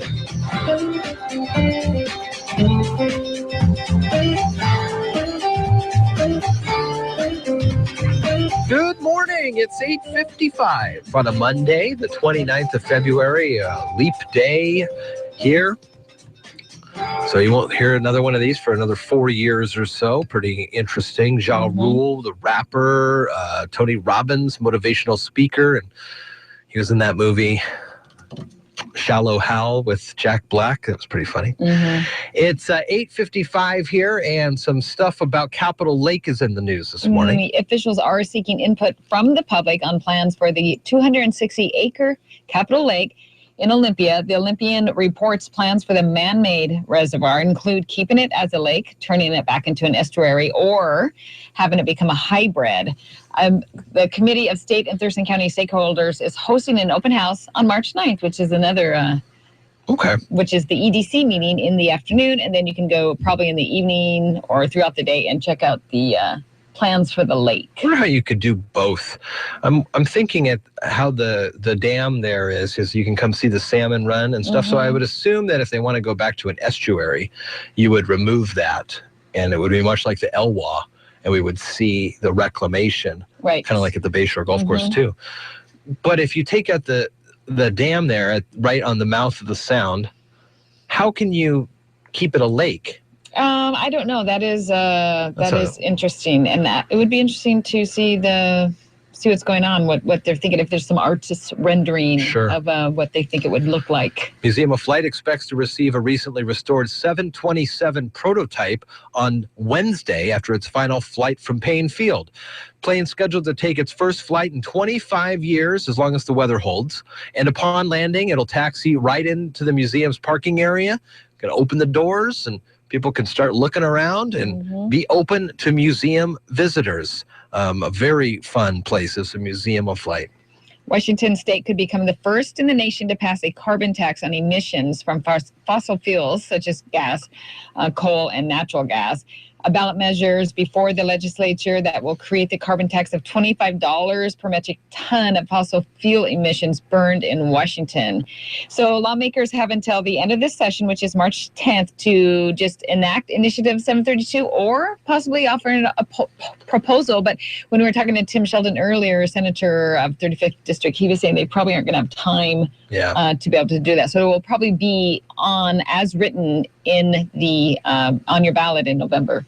Interesting. It's proposed to be a carbon neutral, or not carbon neutral, financially neutral. Yeah, financially neutral. But as people start to look into this, they think it could be, some of the numbers that I read on the Olympian this morning are near $1 billion lost after 4 years.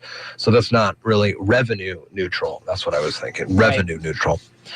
The Yakima Nation will soon get $7.2 million as part of a settled class action lawsuit involving hundreds of tribes. The Yakima Herald Republic reports the $940 million settlement was approved in an Albuquerque, New Mexico district court, finalized by the administration, and ends 25 years of dispute over insufficient payments to tribal agencies.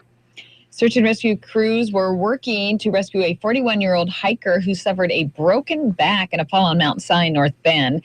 The King County Sheriff's Office said the hiker fell yesterday afternoon when hiking the over 4,000-foot peak. It's about 30 miles east of Seattle, and the winds were pretty high, so they could not get a helicopter crew to hoist the hiker out, so they had to carry him out, which is pretty intense. And finally, Carol, some new information on the Puget Sound's resident orcas. One of their new calves is missing now, though presumed dead. They say, the Center for Whale Research on San Juan Island, that one of the newest members of the J-Pod, they're designating J55, first documented on January 18th, but then not seen when other close family members were seen the next day. Organization says researchers had a chance to survey the entire pod. The youth, J55, nowhere to be found. This is a tough loss, but not surprising. They say about 50% of newborn orcas fail to survive the first year. We'll be back tomorrow with more Daybreak, and have a great rest of your day.